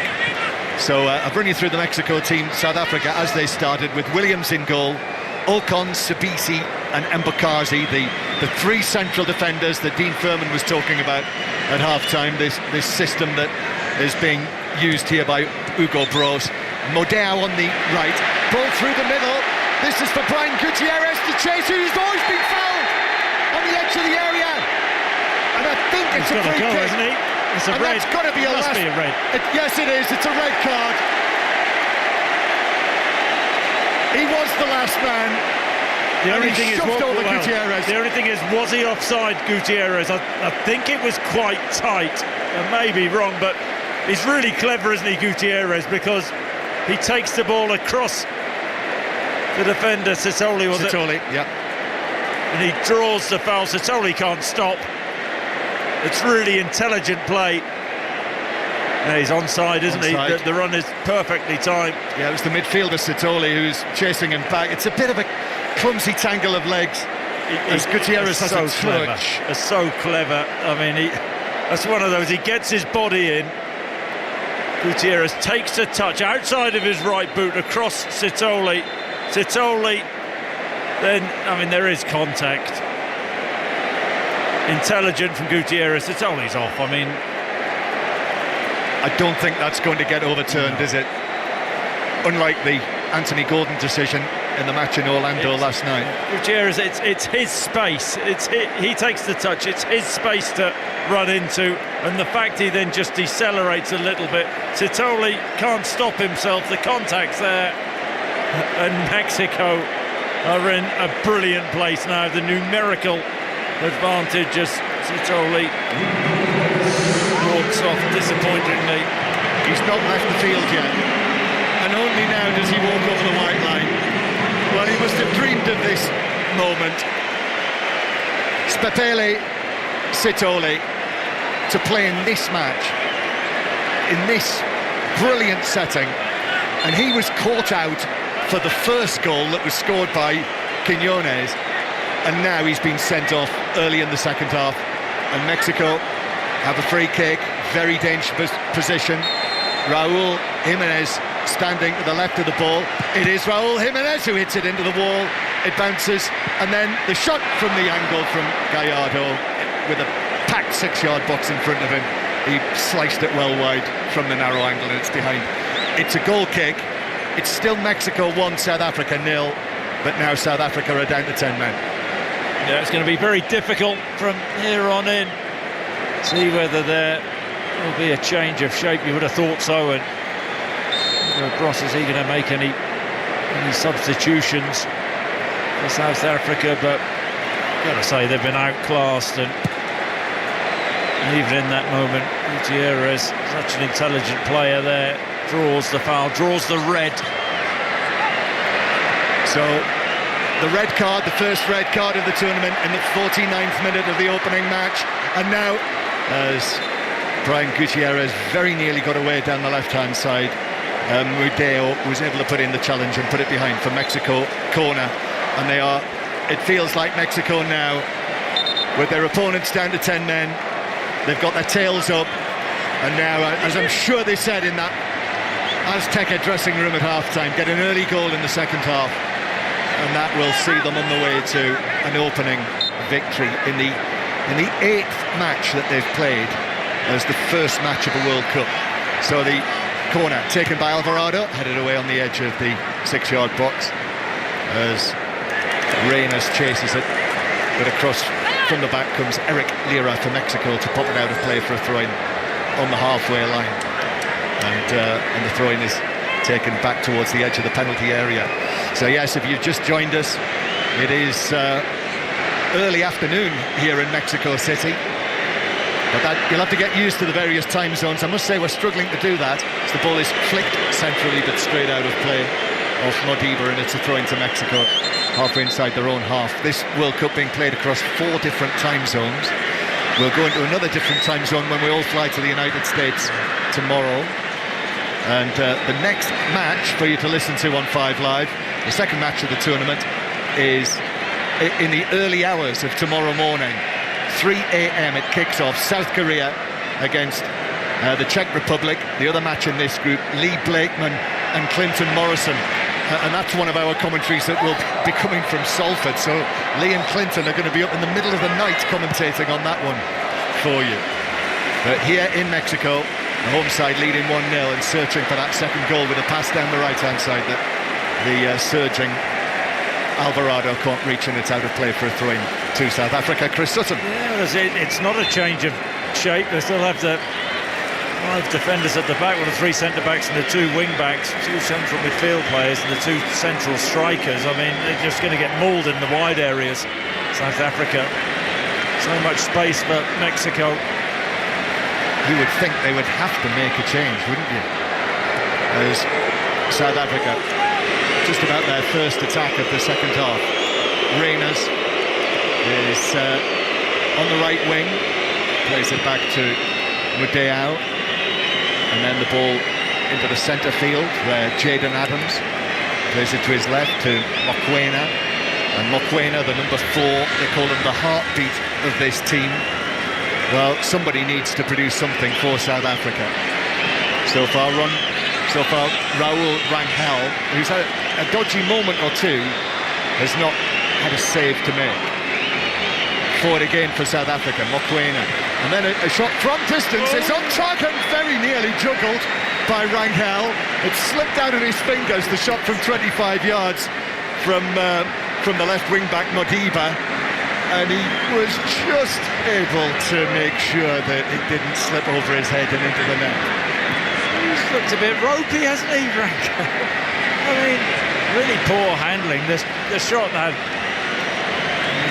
an okay amount of power, but he should be dealing with that. But yeah, he does look a little bit nervy. That may be a worry. Yeah, I think here in Mexico, I wouldn't be at all surprised if that's one of the things they're going to be talking about on the Mexican version of 606. Chris? But do you know what that's called, the Mexican version? Sesh, Zero Sesh, I think it would be, would it? Here we go, here's a sub. So right, he has made the change, and it is Talent Bat, another Orlando Pirates player who is coming onto the field. It's Lyle Foster who's off. Yeah, didn't have a good afternoon, did he, Lyle Foster, but having to make way, another midfielder on, that makes sense, and Reyes will play up top on his own. So it is South Africa with it all to do, down to 10 men in the opening match. Mexico forcing South Africa back into their own half. Then it's won back by Alvarado. Raul Jimenez takes it out to the far side. Alvarado is there, plays it down the line. Jimenez gets the first touch on that. It bounces away, doesn't bounce out of play just yet. And South Africa are able to play away, but they've given it away. And then that's a foul as well. That's a foul by Adams, centre field, and it's a free kick to Mexico just outside the South African box. He's had a good game. Lira takes up some good positions, really presses the ball well and in a good area, and draws the foul from Adams. A little bit reckless there from the South African midfielder. Here's another chance for Mexico to make something of this. They just want that another goal, that bit of daylight, don't they? And cloudy skies now here at the Aztec Stadium. Mexico with the free kick near the right corner of the box as they look at it. It might be a left-footed in-swinger, but the option is there. Both options are possible. The referee's just had a word with those inside the penalty area, and central defender Cesar Montes makes a run for this. In it comes. It takes a flick off a South African head and is then nodded further away out into the right back area and bounces down, away down to our left, cleared up the right wing, and it will just bounce out of play for a Mexican throw. So Mexican leading by 1-0. Referee is just making sure that this is taken from the right place, which it is, and Mexico go all the way back towards the edge of their penalty area. So 1-0 to Mexico. Lira rolls the ball out towards the right-hand side, and then Reyes comes through the challenge and uses Alvarado on the right-hand side, but Mexico go all the way back into their own half. And goalkeeper Rangel will pass it out, and then Mexico in the green shirts with the white trim, white shorts, red socks, playing here at the Aztec Stadium, bringing back memories of Mexico 86, and indeed before that 1970. For those who can remember that World Cup, some of the great moments. The semi-final, one of the best World Cup matches ever played, Italy and West Germany. That was in this stadium as well. Mexico curling a ball forward across the penalty area diagonally, but the run from Alvarado, he was never going to reach that, and it's through for a goal kick. It was a good spot from Quinones. He takes up some interesting positions coming off that left-hand side and inside on his right foot. Good spot, Alvarado. Just a yard or two ahead of him. Goal kick to South Africa. Mexico actually played in the very first opening match at a World Cup in Uruguay in 1930. What was the score in that, John? They lost 4-1 to France. But those were in the days where sometimes there were actually two matches played at the same time in that World Cup, and in later World Cups sometimes 7 matches played at the same time. It's only really in the later years that there was just that one match, and the hosts have always played in the opening matches in the last, well, it'll be now 6 World Cups in a row. It used to be the defending champions, do you remember, who would play in the opening match, but now the hosts do. And of course in this unusual World Cup where you have 3 host nations, they're trying to paint this as 3 opening matches, one for Mexico, one for the United States and one for Canada. You'll hear both of those tomorrow, by the way. Canada against Bosnia and Herzegovina, which is 8 o'clock tomorrow night. Vicky Sparks and David Edgar will bring you the commentary live from Toronto as Mexico win another free kick. In fact, Alvarado in with a challenge. The referee is certainly he's indicating that there's another change to be made by South Africa. So there's second substitution. Sees Jaden Adams come off from the midfield, and Kemba Zwan is coming on. Another Mamelodi Sundowns player, is the captain of Mamelodi Sundowns actually, and he sprints out onto the field to see if he can change things at all. So there we are, Zwan for Adams in midfield. Yeah, no, I think Zwan is a player who Ross said, well, he can't he can't last the whole 90 minutes, but he has that ability, doesn't he, to see a pass and unlock a defence, and that's what he's been brought on there, just to try and create an opportunity. South Africa stay in the game, and they get an opportunity for a killer pass. He has to make it. Yeah, Swan, the 36-year-old. Mexico advanced towards the halfway line, just leaning over the front of the bench here. A whole phalanx of photographers are way up here in the stands with their long lenses trained down there on the pitch. As Mexico still have the ball inside their own half. Central defenders play it forward to Fidalgo, who is put under pressure, so has to go back to the goalkeeper. But I suppose in these conditions, and remember again, this match being played at altitude, so that's another asset that Mexico have. Although in saying that, South Africa, of course, will play some of their matches at altitude as well, won't they, in Johannesburg, as the challenge comes in on centre field. There was a highish foot from Quinones, and it's a free kick on the halfway line. Some of the South Africans are suggesting that might be worth a yellow card from Quinones. It was a bouncing ball, but the Brazilian referee, the shaven-headed Brazilian referee, whether Quinones actually made contact with Modeo or not, but it was a high foot. He was risking it.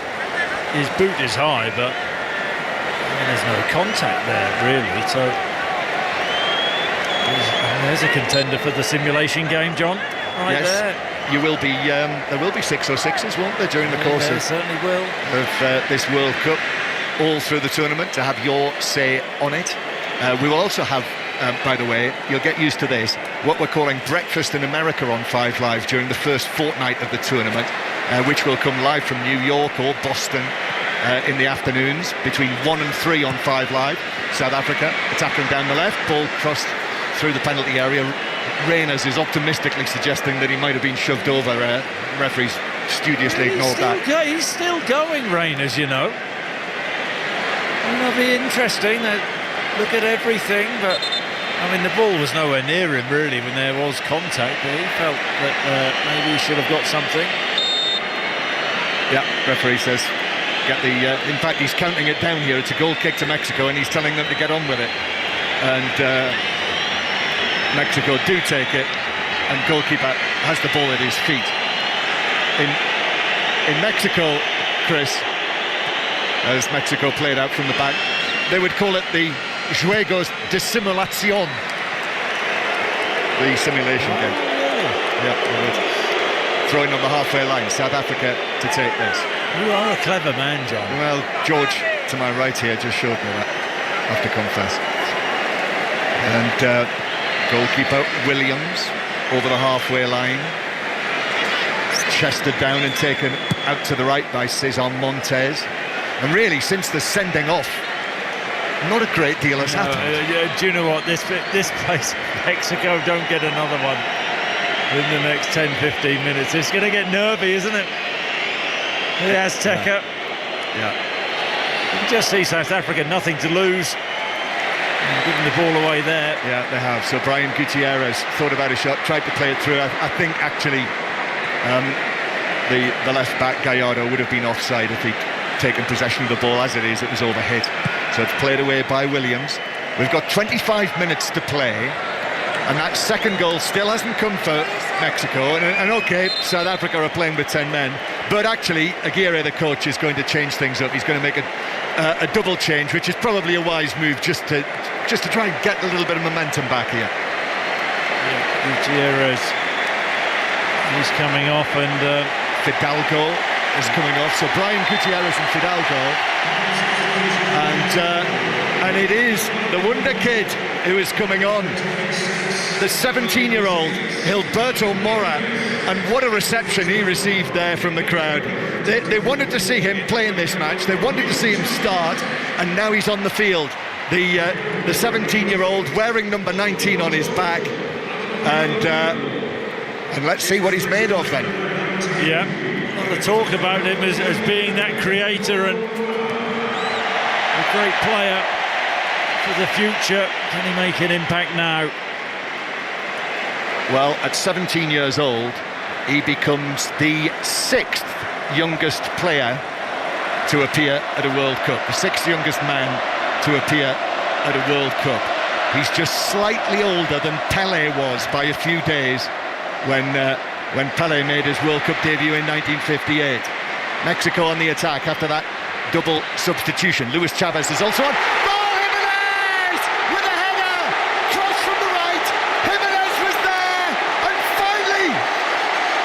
Of 35, Raúl Jiménez has scored his first goal in a World Cup, and that should win the opening match for Mexico here in the Azteca against South Africa.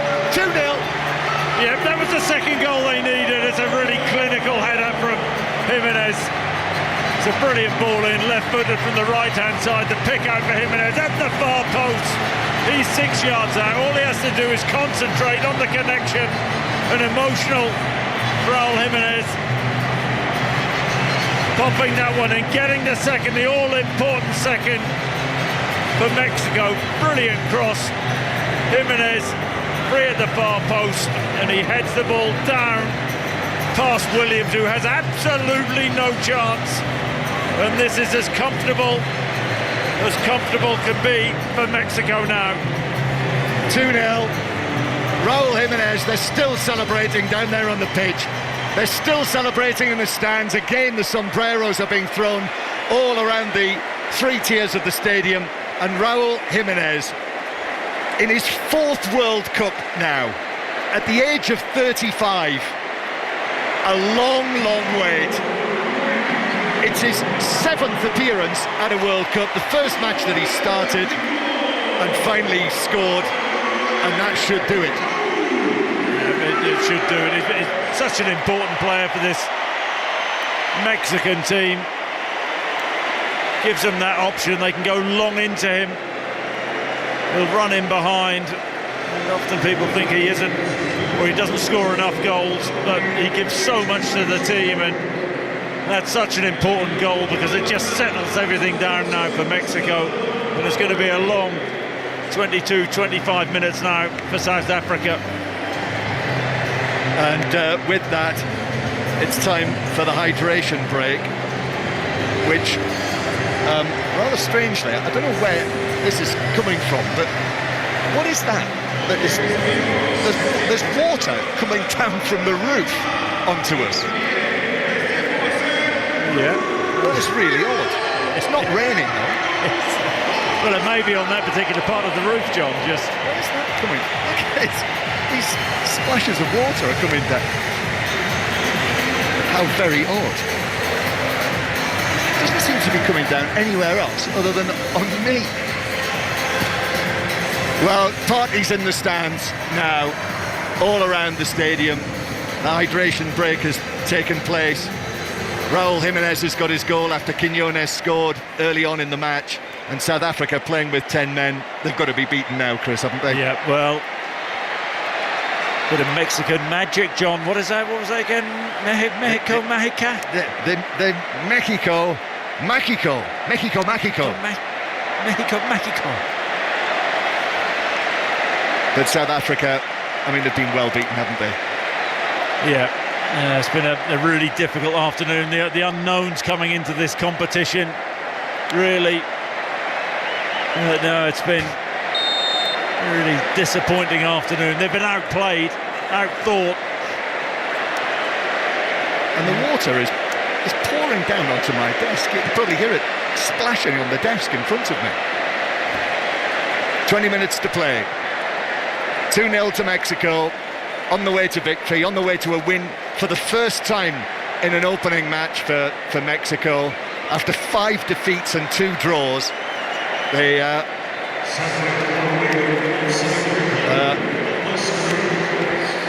just going to have to move position here, otherwise I'm going to get soaking wet. Right, just shuffling to my right. Here we go. Well, I wasn't expecting that in the Azteca. I've been waiting for this for such a long time, and there seems to be a leak in the roof above us. So 2-0 it is to Mexico, and Mexico now, it's party time.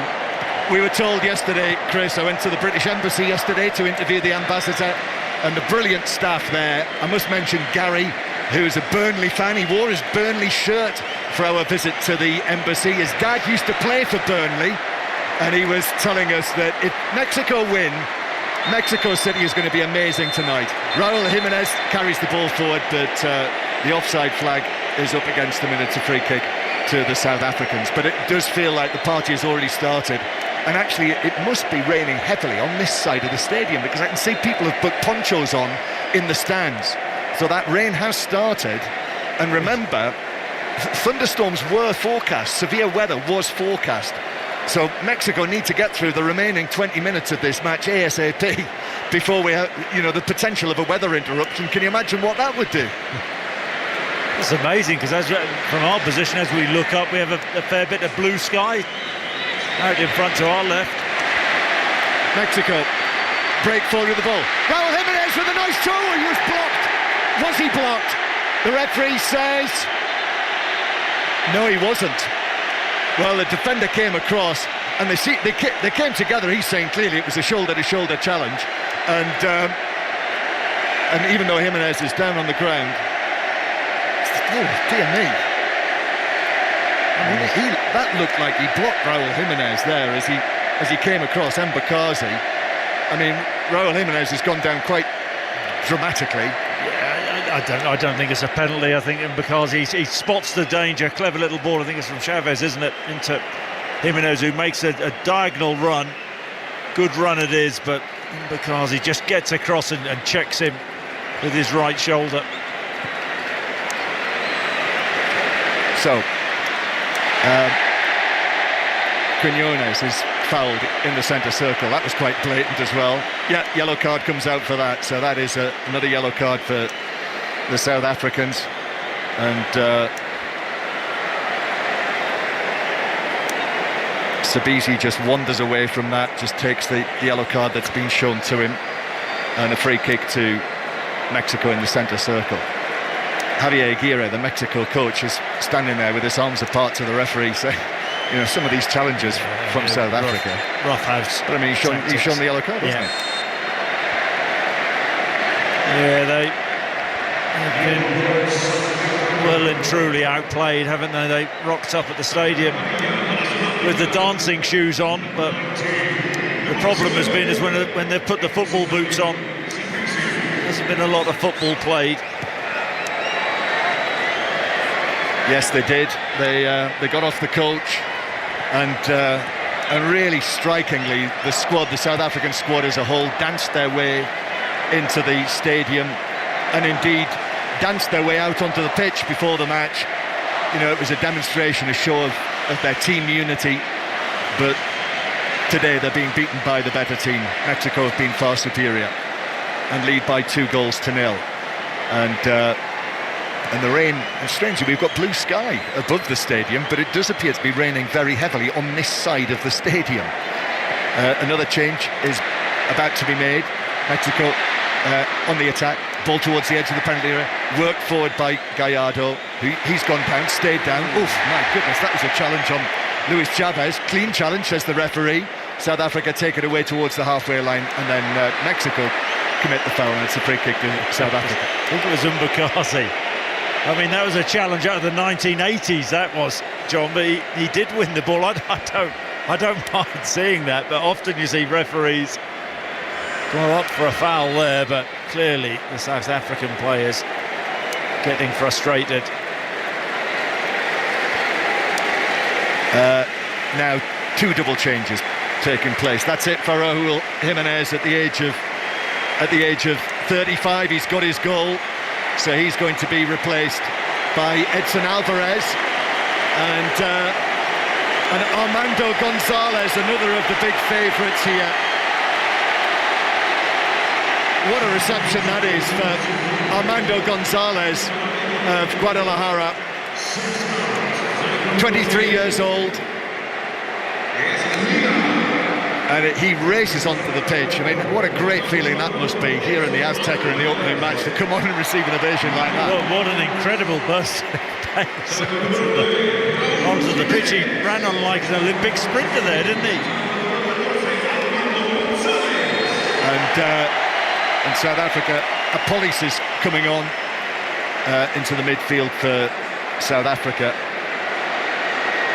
And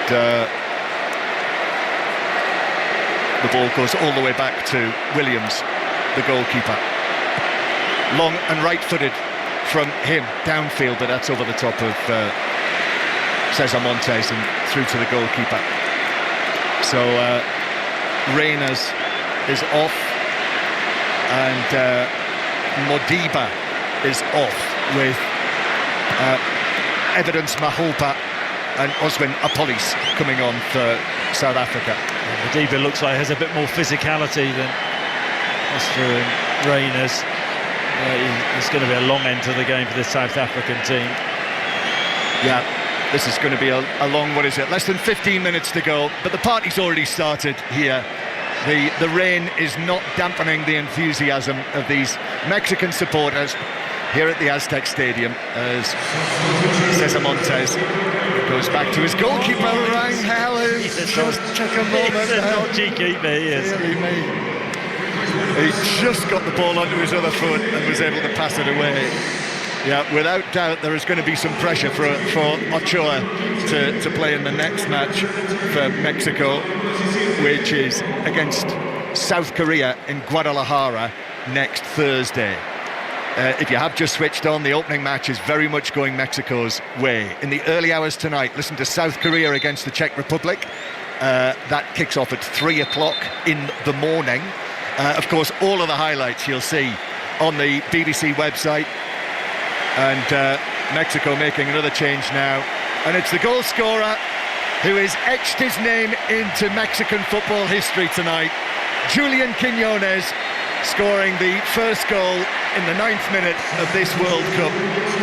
And he also receives a huge cheer as he's replaced by Alexis Vega. So Mexico now a bit of a swagger about them as Luis Chavez takes the ball on, is able to get the cross over to the near post. That's only half cleared away, and then South Africa are able to pass it forward to Mokoena. Mokoena is dwelling on the ball, and Mokoena could get himself into trouble here. Still just outside his own penalty area. He's lost. He has got away with that. The 17-year-old Mora took the ball off him and is adjudged to have fouled him. Well, maybe there was a foul maybe 5 seconds earlier. Mokoena was twisting and turning and trying to get away from him, but then he tries to turn again, takes a poor touch, and Mora was onto him, nicked the ball off him. Oh, that was a softie. It was. It remains 2-0 low. That's good enough for Mexico. And this is announced as a full house. 80,824 is the official attendance. I must say, I thought the capacity was 83, but there we are. There are some seats covered over by tarpaulin behind the goals, because actually with the big advertising hoardings, if you sat in those seats, you wouldn't be able to see the action. So a full house. Gianni Infantino, the FIFA president, is here. He'll be very pleased to see those words, full house. South Africa with the ball on the edge of the penalty area. A low shot, but that is straight at goalkeeper Rangel, who is able to gather that quite comfortably. Straight at and drop forward.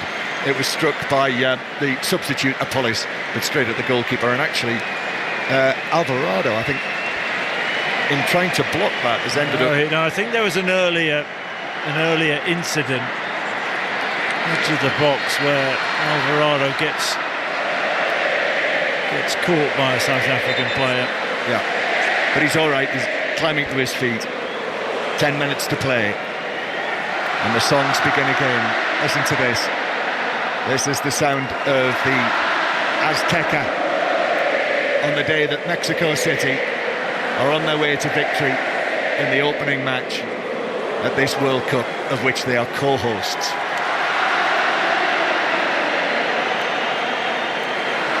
It does make you wonder when you're sitting in this stadium and taking it all in this afternoon. How is this stadium not getting the final? Well, I think we probably know that. America are the major partners in this World Cup. But Mexico have never lost here when they've played in the World Cup. This is the 8th match. They'll have won 6 and drawn 2. And the referee is running across to the side of the pitch. I wonder whether this is for the earlier coming together on the edge of the box. On Alvarez, the challenge on Alvarado. Yeah. Well, the referee's been called across to have a look at the monitor, and we can only assume this could be South Africa going down to 9 men. And it was Alvarado who's challenged from behind, just outside the box. Oh, there's a raised arm. So, yeah. It's a little raised arm. Slap on the back of the head. Left arm, isn't it? This will be a red card. Violent conduct. Well, it's been spotted by the video assistant referee who's from Colombia, Nicolas Gallo. And the referee down there, Wilton Sampaio. I think this is going to be a sorry opening match for South Africa. Once he's had a look at this and once the discussion has taken place, we're going to see a second red card for South Africa. That would appear to be the case. Already, Spetelo Sitoli has been sent off. It's a left arm, isn't it? It's Alvarado, I think it's one who blocks. Alvarado blocks the line of his run and is coming together, but it's a little thump on the top of the head, or he's saying no. Isn't he the ref? Is he? Or is he saying let me through? Or are we going to hear the announcement? Review. Attacker number 11, commissary for play, is arms directed the face the defender. Decision, direct free kick, red card. South Africa are down to 9 men in the opening match. What a sorry day it's been for them. They've been well beaten on the pitch, and now down to 9 men. And the red card is now officially shown. And Zwan, Temba Zwan, who only came on as a substitute in the second half, he's been sent off for that sort of slap on the back of the head of Alvarado. He's gesturing like there was nothing in it. Alvarado blocked the line of his run. There's a coming together. What you can't do then in that situation is lash out, and that's what he did with his left arm. Thumped Alvarado on the head with his forearm, and that's one of South Africa's most experienced players losing his head. So what a sorry state of affairs. Yeah, Zwan, the 36-year-old who's had all manner of injury problems the last couple of years, got onto the field as a substitute, and now they're down to 9 men. He's only been on the field for 20 minutes, Zwan, and now 2-0 down, 2 men down, and there's only one way that this match is going to end up, with just over 5 minutes to play. Yeah, they want to see full time as quickly as possible for Mexico. A chance to get another goal or two.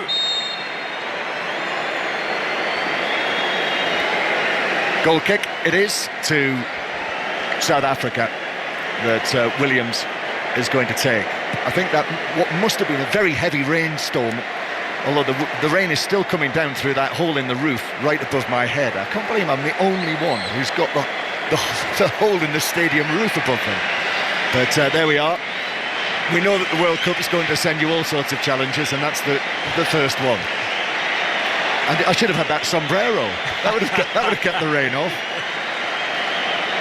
So as the sun tries to come out, Mexico have the ball at their feet.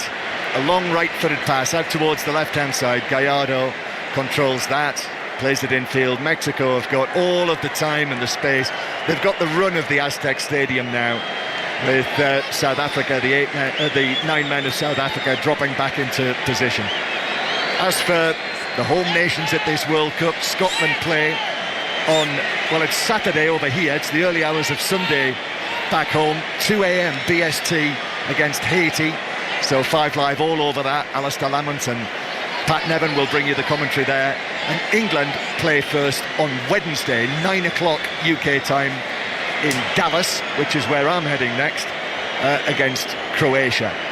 So 2 more dates for your diary if they're not in there already. Mexico in possession with Edson Alvarez, and now Here it comes to the left-hand side to Vega, another of the substitutes. Vega has the option of Gallardo to his right. Does now find Gallardo, who has got space there. Gallardo's ball into the penalty area. Mora with a chance, but in comes the challenge. Still on the edge of the penalty area, but the South African defenders, and that's effectively what they're doing now, are able to pounce on the ball and scramble it away. They want a free kick. It's not given. South Africa do break forward, but that doesn't last for long. And then there's another foul over there on the far side, a shove in the back of Israel Reyes, and it's a free kick to Mexico just inside their own half. 2-0 Mexico, 5 Live and the World Service from the BBC. Yep, and yet another foul there from South Africa. We're just seeing the red card offence again, and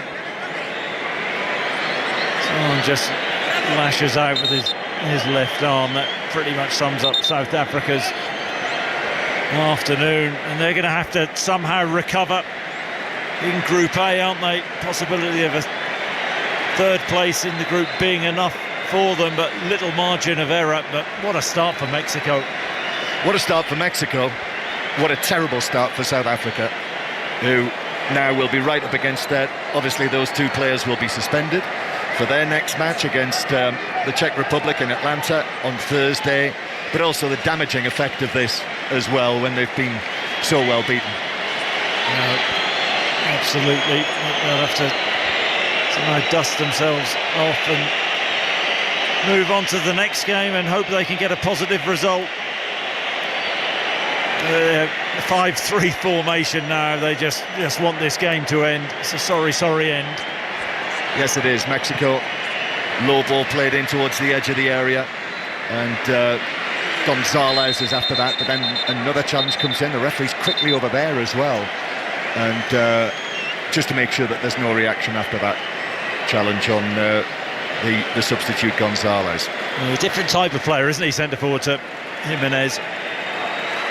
Looks to be a runner. You could say speedy Gonzalez, John. You could. He's the one that's named after the ant, by the way. His nickname is Hormiga, the ant, and he has been heavily influenced by Javier Hernandez, Mexico's record scorer, and they did play together right at the end of Javier Hernandez, Chicharito, remember, at the end of his career. 25 goals this season, been banging form for Guadalajara, and now he's getting his chance for the first time at a World Cup, having come on for Raúl Jiménez. We are in the 90th minute of the opening match, and Mexico on the way to victory. I cannot wait to see what the reaction is like in this stadium and also in the city. Mexico, ball headed forward towards the edge of the area. Mora is there, he's challenged from behind, goes down, and South Africa are able to smuggle it away towards the halfway line, but the game has long gone for them. In fact, it's won back for Mexico by Edson Alvarez, who has then fouled himself, and that's a free kick to Mexico. There's a theme, hasn't there, which has emerged throughout this game. In South Africa, they lose the ball and give away daft fouls. They just haven't found any sort of rhythm. Only before the game did they find rhythm.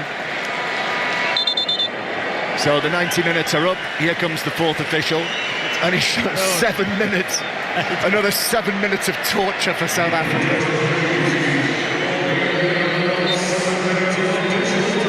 And we'll have to wait another 7 minutes before this party can begin. But actually, I'm looking at some of our colleagues down to our right. I think they're already heading off and getting this party started. To our left, people on their feet beginning to head down the aisles towards the exits. Although you wouldn't want to leave this. You'd want to, if you're a true Mexican supporter, you would want to be here to sing Cielito Lindo right at the end of this match. Ball played forward for Gonzalez, passes it back out to the right-hand side, and then all the way back towards the halfway line to Reyes. Mexico now, of course they're dominating possession. They've got 2 extra men. Vega looks for a return pass just outside the penalty area. Challenge on Mora. The referee says get up, no foul. So South Africa take it away and actually do break forward. And there might be something here for them. Mudau. Oh, he's challenged as across comes Cesar Montes. Took him out at the hip. sent him flying into the penalty area. That's a free kick. And really, that surely should be a yellow card for Cesar Montes. Yellow, and yellow will suffice. Really good direct play. Oh, it's a red card. He sent off the Mexican captain. Cesar Montes, a red card for that challenge. As Mudeo burst forward towards the edge of the penalty area. It's a third red card of the opening match. 2 for South Africa, and now Cesar Montes has shown red as well. Well, I suppose. Let's have another look. Was there a Mexican player getting round? I think that's harsh to be a red. I think there were Mexican defenders back. I mean, you look at the angle where I would have got a shot off. That seems to be a really harsh decision that on Montes, who's had an excellent afternoon up until now. That's quite a blow for Mexico. Yeah, it is. To lose him. He's a key defender for them. Montes and Vasquez, this central defensive partnership, you know, that's what this team, this Aguirre team, has been based on. So a free kick. He's trying to stay on the pitch. He's getting ushered off. He's not left the field yet. He's still in the 6-yard box. And he's still on the pitch.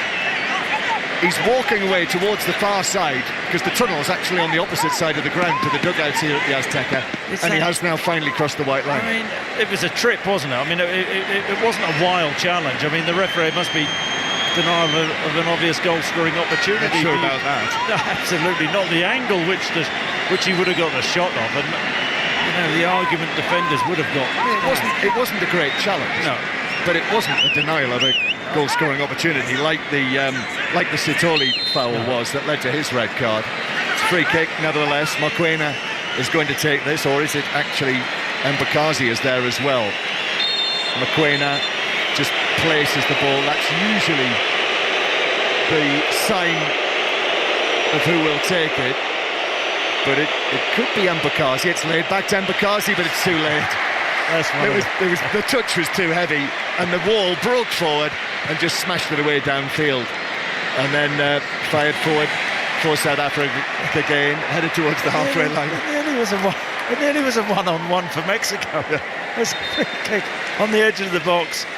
I mean, an appalling backheel, which probably went about 4 yards. I don't know what Mexican player nearly nicked it, and he would have been through on goal. I mean, let's be honest about this match. Very often it's not been of the highest quality, has it? some really poor play there once again. Here's Mahopa chasing after it on the left-hand side. Back it comes to Apolis. South Africa in possession inside the Mexican half, but we're in the 5th minute of the 7 of added time. It's 2-0 to Mexico. 5 Live and the World Service from the BBC. Oh, that's a poor pass as well, out towards the right for South Africa, straight out of play. And a throw into Mexico, level with the edge of their own penalty area. But they're gearing up now in the stands here, all around us. They're getting their Mexican flags ready. Those who still have their sombreros are probably going to throw them into the air as well when the final whistle goes. And all across Mexico tonight, people will not sleep. When I got here on Sunday morning, middle of the night, I couldn't believe it. It was 4 o'clock in the morning, and Mexico, it was like prime-time Saturday night. The restaurants were packed. People were having a great time just at the start of World Cup week, and we felt that carry on. And yes, there have been issues here in the protests, and various groups, the teachers have been making their point because the spotlight of the world is on them right now. So you can understand that. But let me make it absolutely clear that the enthusiasm for this World Cup in Mexico is great, and this will just heighten it. An opening win for the host nation as the ball's out of play for a throw into South Africa. We're just about there. It's not how you start, it's how you finish, of course, but you just feel the start for the host nation like Mexico. Bit of uncertainty with the team going into this competition, but it's a building block, isn't it? It's a start, it's a foundation, and who knows how far this Mexican team can go. They've got some talented players, haven't they? Yes, they have. Raul Jimenez scoring the second goal. So his first at a World Cup, but his 46th for Mexico. So he's now second on the all-time list, behind Javier Hernandez. Mexico come forward again, maybe a final flourish from them. The cross from the left, though, from Vega is headed away as the sun begins to come out again here in Mexico City. The final few seconds of this match. We're into the last 30 seconds now, and we've had rain. Fortunately, it would appear that the heavy storms have stayed away, and this Mexican victory, and it will be a famous Mexican victory, is going to come in bright, warm Mexican sunshine. Free kick to South Africa. This will probably be the last play of the match. It's knocked square. There's no one up front for South Africa, the 9 men of South Africa. Long ball hit downfield. They're hoping that that's the final whistle. And it is now. And Mexico can celebrate. For the first time, at the 8th time of asking, they've won in the opening match of a World Cup. And they've done it here in the Azteca on home turf. And they certainly deserve it. 2-0, good winners against South Africa, who had 2 men sent off. Yeah, brilliant start for Mexico. In their own backyard, they needed a win to get the belief within the country in this team, and off to the perfect start, and deservedly won. The moments of quality came from the home team, and they were cut above a sorry South African team who, really struggled, and it looks like they'll struggle to stay in the competition. Offered very little going forward. I suppose that the one sore note for Mexico would have been the sending off of Montes at the end, who's outstanding all afternoon. But what a start, what a stadium, what a decent Mexican team they have. Well, red, white and green has now gone up on all of the hoardings that is being wheeled around the stadium here in the centre part of it, and they're singing their songs. More sombreros are being tossed down from the stands. They didn't actually need the Mexico today, did they? Because they got that early goal from Quiñones, and that set the tone. And then, of course, as soon as South Africa had 1-2 players sent off, the second goal from Jimenez, that was it. Mexico are on their way, and they stand now, the Mexican players, near the centre circle, and with arms raised, they're clapping their hands above their heads and thanking everyone in here, 80,000 people, for their support. Mexico, good winners, 2-0 against South Africa. And we have had our first World Cup match then of the 2026 tournament, an 8 o'clock kickoff UK time. It's gone on until 10:05 with 3 red cards and the hydration breaks as well. So what we'll do, Chris and John will stay there. We've got former South African captain Dean Furman with us as well, and we'll bring him in after we get a news update from Richard Foster. This is BBC Radio 5 Live. The voice of the FIFA World Cup 2026. Thanks, Mark. Dan Jarvis is the new Defence Secretary after John Healey resigned over the government's spending plans for the military. The Armed Forces Minister Al Carnes is also stepping down. Newsnight's political editor Nick Watt says Dan Jarvis will have a tough job. The challenge for Dan Jarvis is he is taking over plans for the Defence Investment Plan that John Healey says don't meet the moment. So is Dan Jarvis going to be there to sort of fly the flag for the Ministry of Defence where all those military leaders say this isn't good enough? Or is he going to be the Treasury's guy in the MOD? Sir Keir Starmer says the government's delivering the largest sustained increase in defence spending since the Cold War. President Trump says the US has made a great settlement to end the war with Iran. He's told reporters in the Oval Office that a deal will be signed in the next few days. We just made a great settlement of the war with Iran. And we're going to be subject to finalization of documents, which should get done over the next few days. We'll probably have a signing maybe in Europe, and it's a great thing. After 2 nights of violence, pockets of protests held across Northern Ireland have passed off peacefully this evening. Around 170 people gathered in Whiteabbey, north of Belfast, but the mood was calm throughout. The government says asylum seekers who'd been staying at a hotel in Essex have now been removed from the site because of fire safety concerns. The Bell Hotel in Epping had been the focus of protests and legal battles due to the government's decision to house asylum seekers there. The European Central Bank has raised its main interest rate for the first time in nearly 3 years. The ECB put rates up by 0.25% to 2.25%. And SpaceX has raised $75 billion ahead of it becoming a publicly traded company tomorrow. It's expected to be the highest value stock listing in history, with the company thought to be worth nearly $1.8 trillion. When it's nation versus nation, when the whole world is watching, when you're with friends and family, and the magic happens. Come on! Yes? Yes, yes! Yes! We're going to win! Don't jinx it! Nothing brings us together like great TV. And the TV licence covers you to watch all TV channels plus BBC iPlayer, so you can cheer along with everyone across the country. It also funds everything you love from the BBC, including live radio, like this. This is BBC Radio 5 Live. The FIFA World Cup 2026. With Mark Chapman. On 5 Live Sport. Listen on BBC Sounds. People have thrown their sombreros in the air. Oh, it's some atmosphere, some occasion. South Africa lose possession. Chance for Quinones. Right foot. Back of the net. Gallardo who kills it. Oh, Jimenez with a chance. But save. Alvarado. Quinones hits the post right footed. So close to 2-0. It's a red card. It's really intelligent play. Raul Jimenez with a header. Cross from the right. And finally, Raul Jimenez has scored his first goal in a World Cup. That was the second goal they needed. It's a really clinical header. There's water coming down from the roof onto us. It's not raining. South Africa are down to 9 men in the opening match. Oh, it's a red card. He's sent off the Mexican captain. It's a third red card of the opening match. Mexico can celebrate. For the first time, at the 8th time of asking, they've won in the opening match of a World Cup. And they've done it here in the Azteca on home turf. John Murray and Chris Sutton in the Azteca. Mexico beating South Africa by 2-0. Mexico having 1 man sent off, South Africa having 2 men sent off. It was very, very comfortable, John Murray, wasn't it?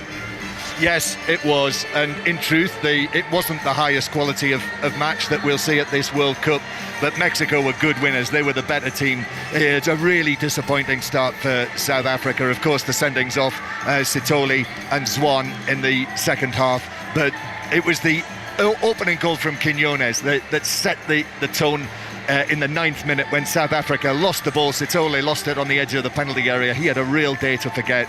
And then when Jimenez was able to score the second, halfway through the second half, that was pretty much it. There was no way South Africa were coming back from that. And that's a real blot for them today to lose Cesar Montes with that red card, which was a little contentious right at the end of the match, which means obviously he'll be suspended for Mexico's next match against South Korea on Thursday. Well, I have to say I would completely disagree with Chris on the second South Africa red card. I thought the last 2 red cards were terrible decisions. I can understand the first South Africa one, but the other 2 were awful. Well, you can't lash out like that. He hasn't lashed out. He hasn't lashed out. He popped him on the head. I mean, he didn't pop him on the head. Yeah, he was blocked by him and he touched his head. Yeah, well, his arm, the movement of the arm. Oh, I mean, come on, how? Come on, Mark. It's not the 1970s. We can't allow stuff like that on a football field. Well, the last World Cup opening match that had 2 red cards was Cameroon-Argentina in 1990. That could have had 8 off memory from that. They were proper. Canija, wasn't it? That was Canija ended up in about row Z in that. Yes, in that that's match. right. Yeah. He had a little pop at him though, didn't he? No, he didn't. He didn't have a pop at all. He was trying to get him out of the way. Anyhow, well, that's the same thing, isn't it? No, completely different. He sort of cuffed his head, didn't he? You can't cuff somebody and he didn't. Anyhow, the Mexican one is even harsh. That's not a clear goal-scoring opportunity. No, and as John quite rightly said, I thought Montes was excellent all afternoon. It's really important for Mexico because he's so good in the air as well, and set plays are a big part of the game now, aren't they? I didn't think there was a denial of an obvious goal-scoring opportunity. I think there was the possibility of defenders getting across, or even if had it was Madao, I think, even if Madao had got a shot off, the angle was against him. It wasn't, that seemed a very strange decision, and they'll miss him for the next game. The most heartwarming story, actually, and I suppose there is a slight Premier League bias to this, was Raul Jimenez's goal. Yeah, and he was very emotional, wasn't he, when he scored? Big moment for him. I think he's an excellent player, and we know he had that serious head injury, and people have said, well, has he been the same player since then? I think he's a player who, still impacts games. He's an all-rounder of a centre forward. He'll stretch the back line. He can hold it in. He's excellent in the end. It was a ruthless finish. Really nice moment for him. So that was his first World Cup goal, right, John? Yeah, in his seventh appearance. I mean, that's it's a wonderful moment. 35 years of age, and that put the game to bed.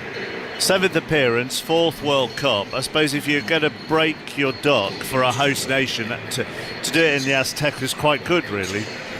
Not bad, is it? Wow, and it also, as I say, puts him second, a joint second on the list of all-time goal scorers for Mexico.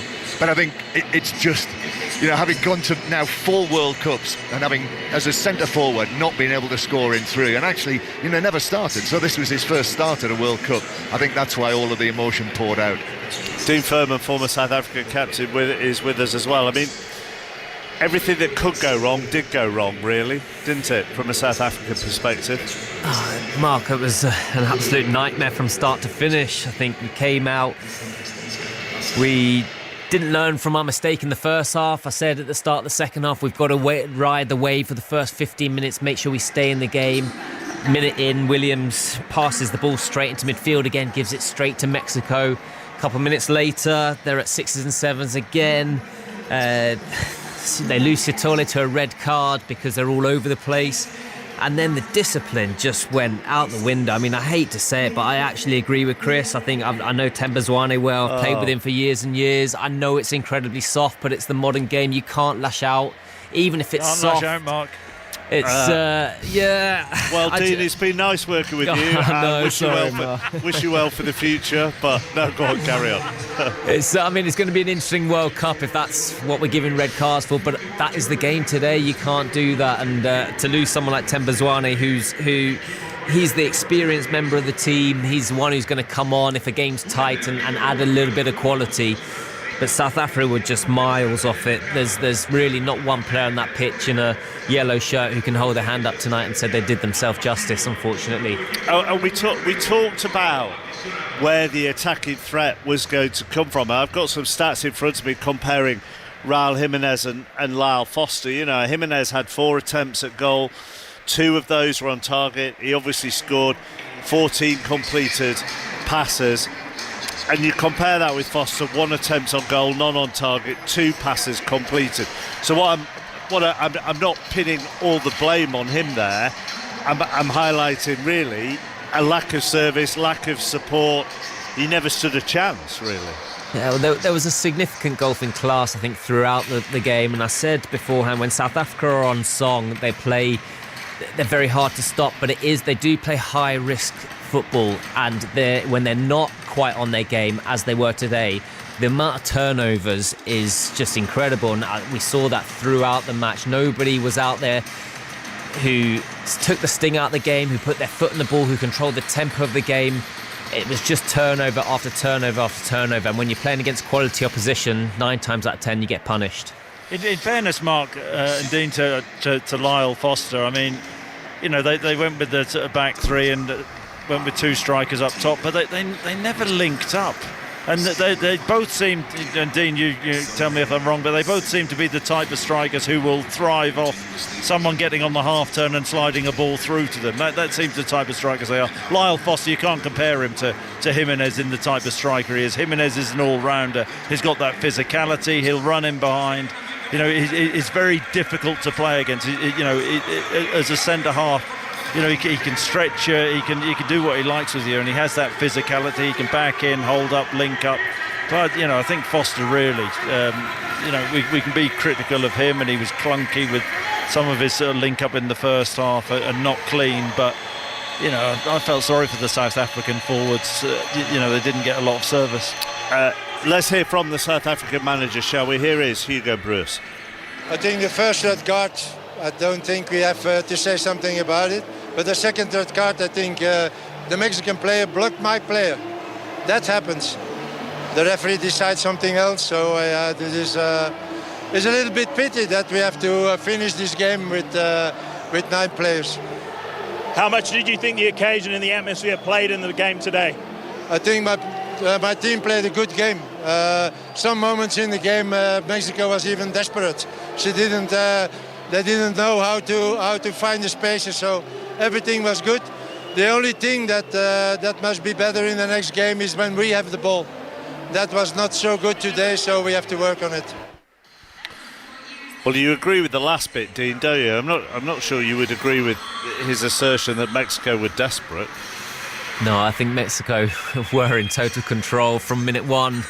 They just looked more assured, they were calm in possession. I also thought they played forward a lot more. South Africa went back to Williams a lot, and that's a team who've kind of got no options. You start playing backwards, you start playing sideways. It just looked like there was no real progressive play in that South African team today, and we can't argue that Mexico were deserved winners. Hugo was hallucinating there, wasn't he? I mean, what was he talking about? I mean, what game was he watching? You said it, not me. If you're watching that in South Africa and your manager comes out and talks that amount of tripe that Mexico were desperate. I mean, it was more South Africa were second rate. They were such a golfing class. I'm not saying Mexico were at their very best, but so, you know, where was the combination play? I mean, they were dreadful. What can he turn it round, Dean? Can they turn it round? They have to put this to bed very, very quickly. I think the biggest disappointment for me was actually coming out 3-5-2. I know you're playing against better opposition in a big match and you're probably looking to soak up the pressure and go a little bit more defensive, but that's just not our style at all. So for me, going forward, you've got 2 games left to save yourself, to try and get a victory, to get yourself into the next round. Go with our 4-3-3. Put your attacking players on. I know Chris was talking about a lack of link-up and strikers who are starved of service. So put your number 10s on, your more imaginative players. Let's see something. Let's see what South African football's all about. Rather than sit back and wait and go long and be a bit hopeful in your play, let's really show what South African football's about. And that's what I'd like to see in the next 2 games. If we go out playing the way we know how to play, we'll hold our hands up and say, do you know what, there's better opposition than us and we've got a lot to learn. But if we go out playing a 3-5-2 with 3 kind of holding midfielders where we're not really laying our way of playing on the competition, we can go home tonight, really. Dean, for the moment, thank you. Dean Furman with us, former South African captain. Rodrigo Lara, you are... we haven't got Rodrigo. I thought we were going to talk to Rodrigo, but we haven't. It's going to be party time, isn't it, John, in Mexico City this evening? Yeah, I was actually told yesterday when we were down at the embassy, they told me in there, they said, win, lose or draw, it'll be party time in Mexico City tonight, but particularly if they win. And, if the mood outside the stadium first thing this morning was anything to go by, they were just ready to see the win and start the party. Schools have been given the day off today. People were told by the President, Claudia Sheinbaum, to, in inverted commas, work from home. So I think everybody's going to be into the middle of Mexico City tonight. There might be the odd tequila down. Oh, not by us, obviously. You're not going to partake? Well, you've got to join in with the locals, haven't you? We've got a busy World Cup ahead of us. Yeah, but you don't want to peak on the first night, do you? Certainly really? do not. No.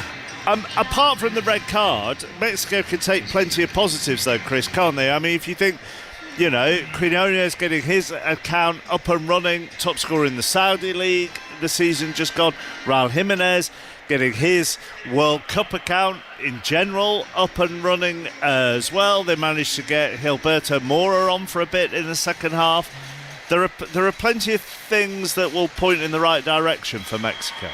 Yeah, I think so. And when you actually think about the pressure this team were under today in going into this competition, the start was everything, just to build a bit of belief from the nation in this team and for the nation to get behind them. So the performance, had to be there. Can they get better? Yes, but were there signs? I like the look of them going forward. Alvarado, off that right-hand side, he had a really good left foot and could pick a pass, see a pass, pick a pass. Quinones, as you say, his goal-scoring record, what a season he's had. He's been phenomenal, and Jimenez looked motivated and up for it, and it's, I suppose the difficulty is because how poor South Africa were, we may not we may look at Mexico and sort of think, well, South Africa weren't very good, so they would and should have won anyway. But I think all things being equal, with the team being under the pressure they were, they performed really well. Mature performance,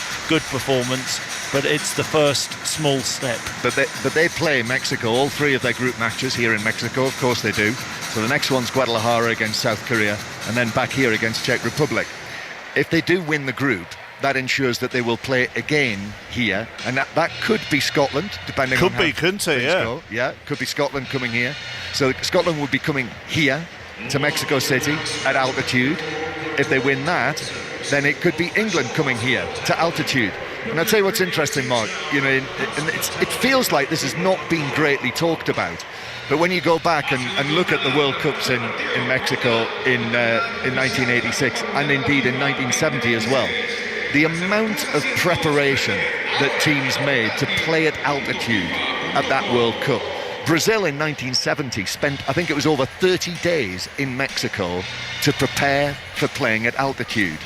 Now, those teams, if it is England, will come here with really just a day or so's notice to play at altitude. But also, isn't there some ridiculous stat about Mexico and being very difficult to beat in the Azteca in either World Cup qualifiers or World Cup games in general? Oh, they've never been beaten here in a match at the World Cup. As for qualifiers, not sure about it. It is twice. It is twice that they've only lost. Yeah. So that is, I mean, as I say, it's not been widely talked about. You have to assume that England and indeed Scotland will have made preparations and they know what they're going to do if they have to come here at short notice to play at altitude. Although Scotland-England there in the last 16 would be interesting, wouldn't it? It would, yes. that would be that would fill a bit of airtime. It would. Now, the next match is also in this group. This is South Korea against Czech Republic. It's a 3 a.m. kickoff. A fourth World Cup on the way for South Korea captain Son Heung-min. It's a dream come true again. It doesn't matter how many World Cup you played. It is just, as a footballer, it's a dream. So representing your country is a big thing. So with the new generation, I'm looking forward to making a new history. And your national team coach, Hong Myung-bo, was captain of the team in 2002 when they reached the semi-finals. What do you remember about that and the success they had?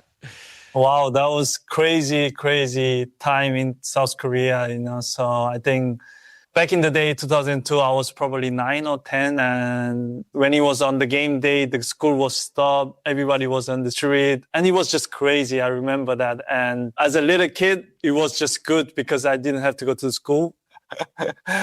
But yeah, the manager, I hope he can bring some good experience to the team, making another history. It must mean so much to you, though, to know that you're perhaps inspiring another 9 or 10-year-old who's watching you at a World Cup now. Wow, this is crazy. I think as I get older, the roles are going to change. So now I'm going to inspiring a lot of people. And this is how I dream for, So I hope we can give them some good memories and some good dreams. What do you think are going to be the main challenges? You're playing your group matches in Mexico, in cities with high altitude, against the hosts in one of those games. What do you think are going to be the big challenges?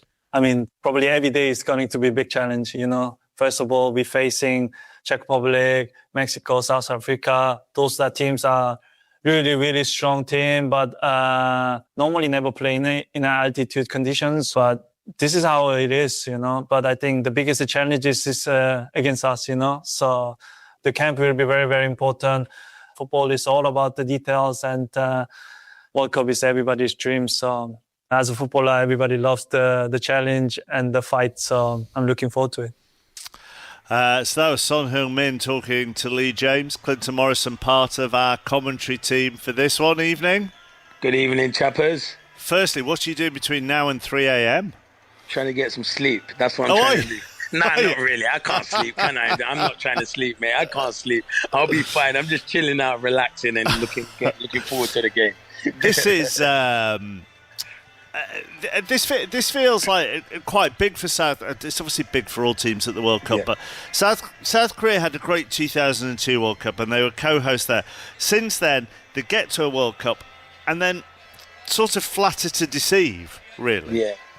No, you're right. They have, and they've got some talented individuals as well. 2002, I can't believe he said he was 9 or 10. I actually went to the 2002 World Cup, so it makes me look super old, chappers. But yeah, that was a long time ago. But yeah, if you look at South Korea, they have got some talented individuals that can cause a lot of problems.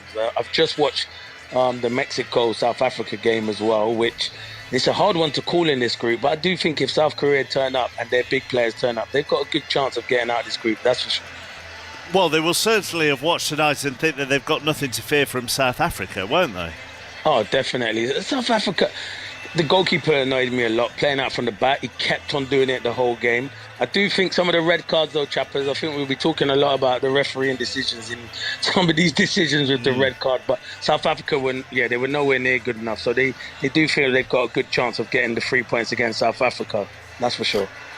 Chris, would you put South Korea ahead of Czech Republic? Probably. I mean, the Czechs are really ordinary. I think that the issue with South Korea is that their qualification route. They're comfortable in qualification. But you look at some of the players. They got Kim from Bayern Munich, haven't they? They got the boy up top, who used to play at Celtic. Didn't play well at Celtic, but actually has gone abroad and scored a lot of goals. And we know Son's quality. So I think in this group, you'd have thought that Mexico and South Korea would be the top two. I think South Africa, thoroughly disappointing, but. No, so it's about to start again. If South Korea can get past, Czechia, then they'll put themselves in a brilliant position to qualify. But they do have some quality players. What do they get in 2022? What they got into the last 16? I think, off memory. So I mean they've got a pretty good team. It's about whether it all clicks.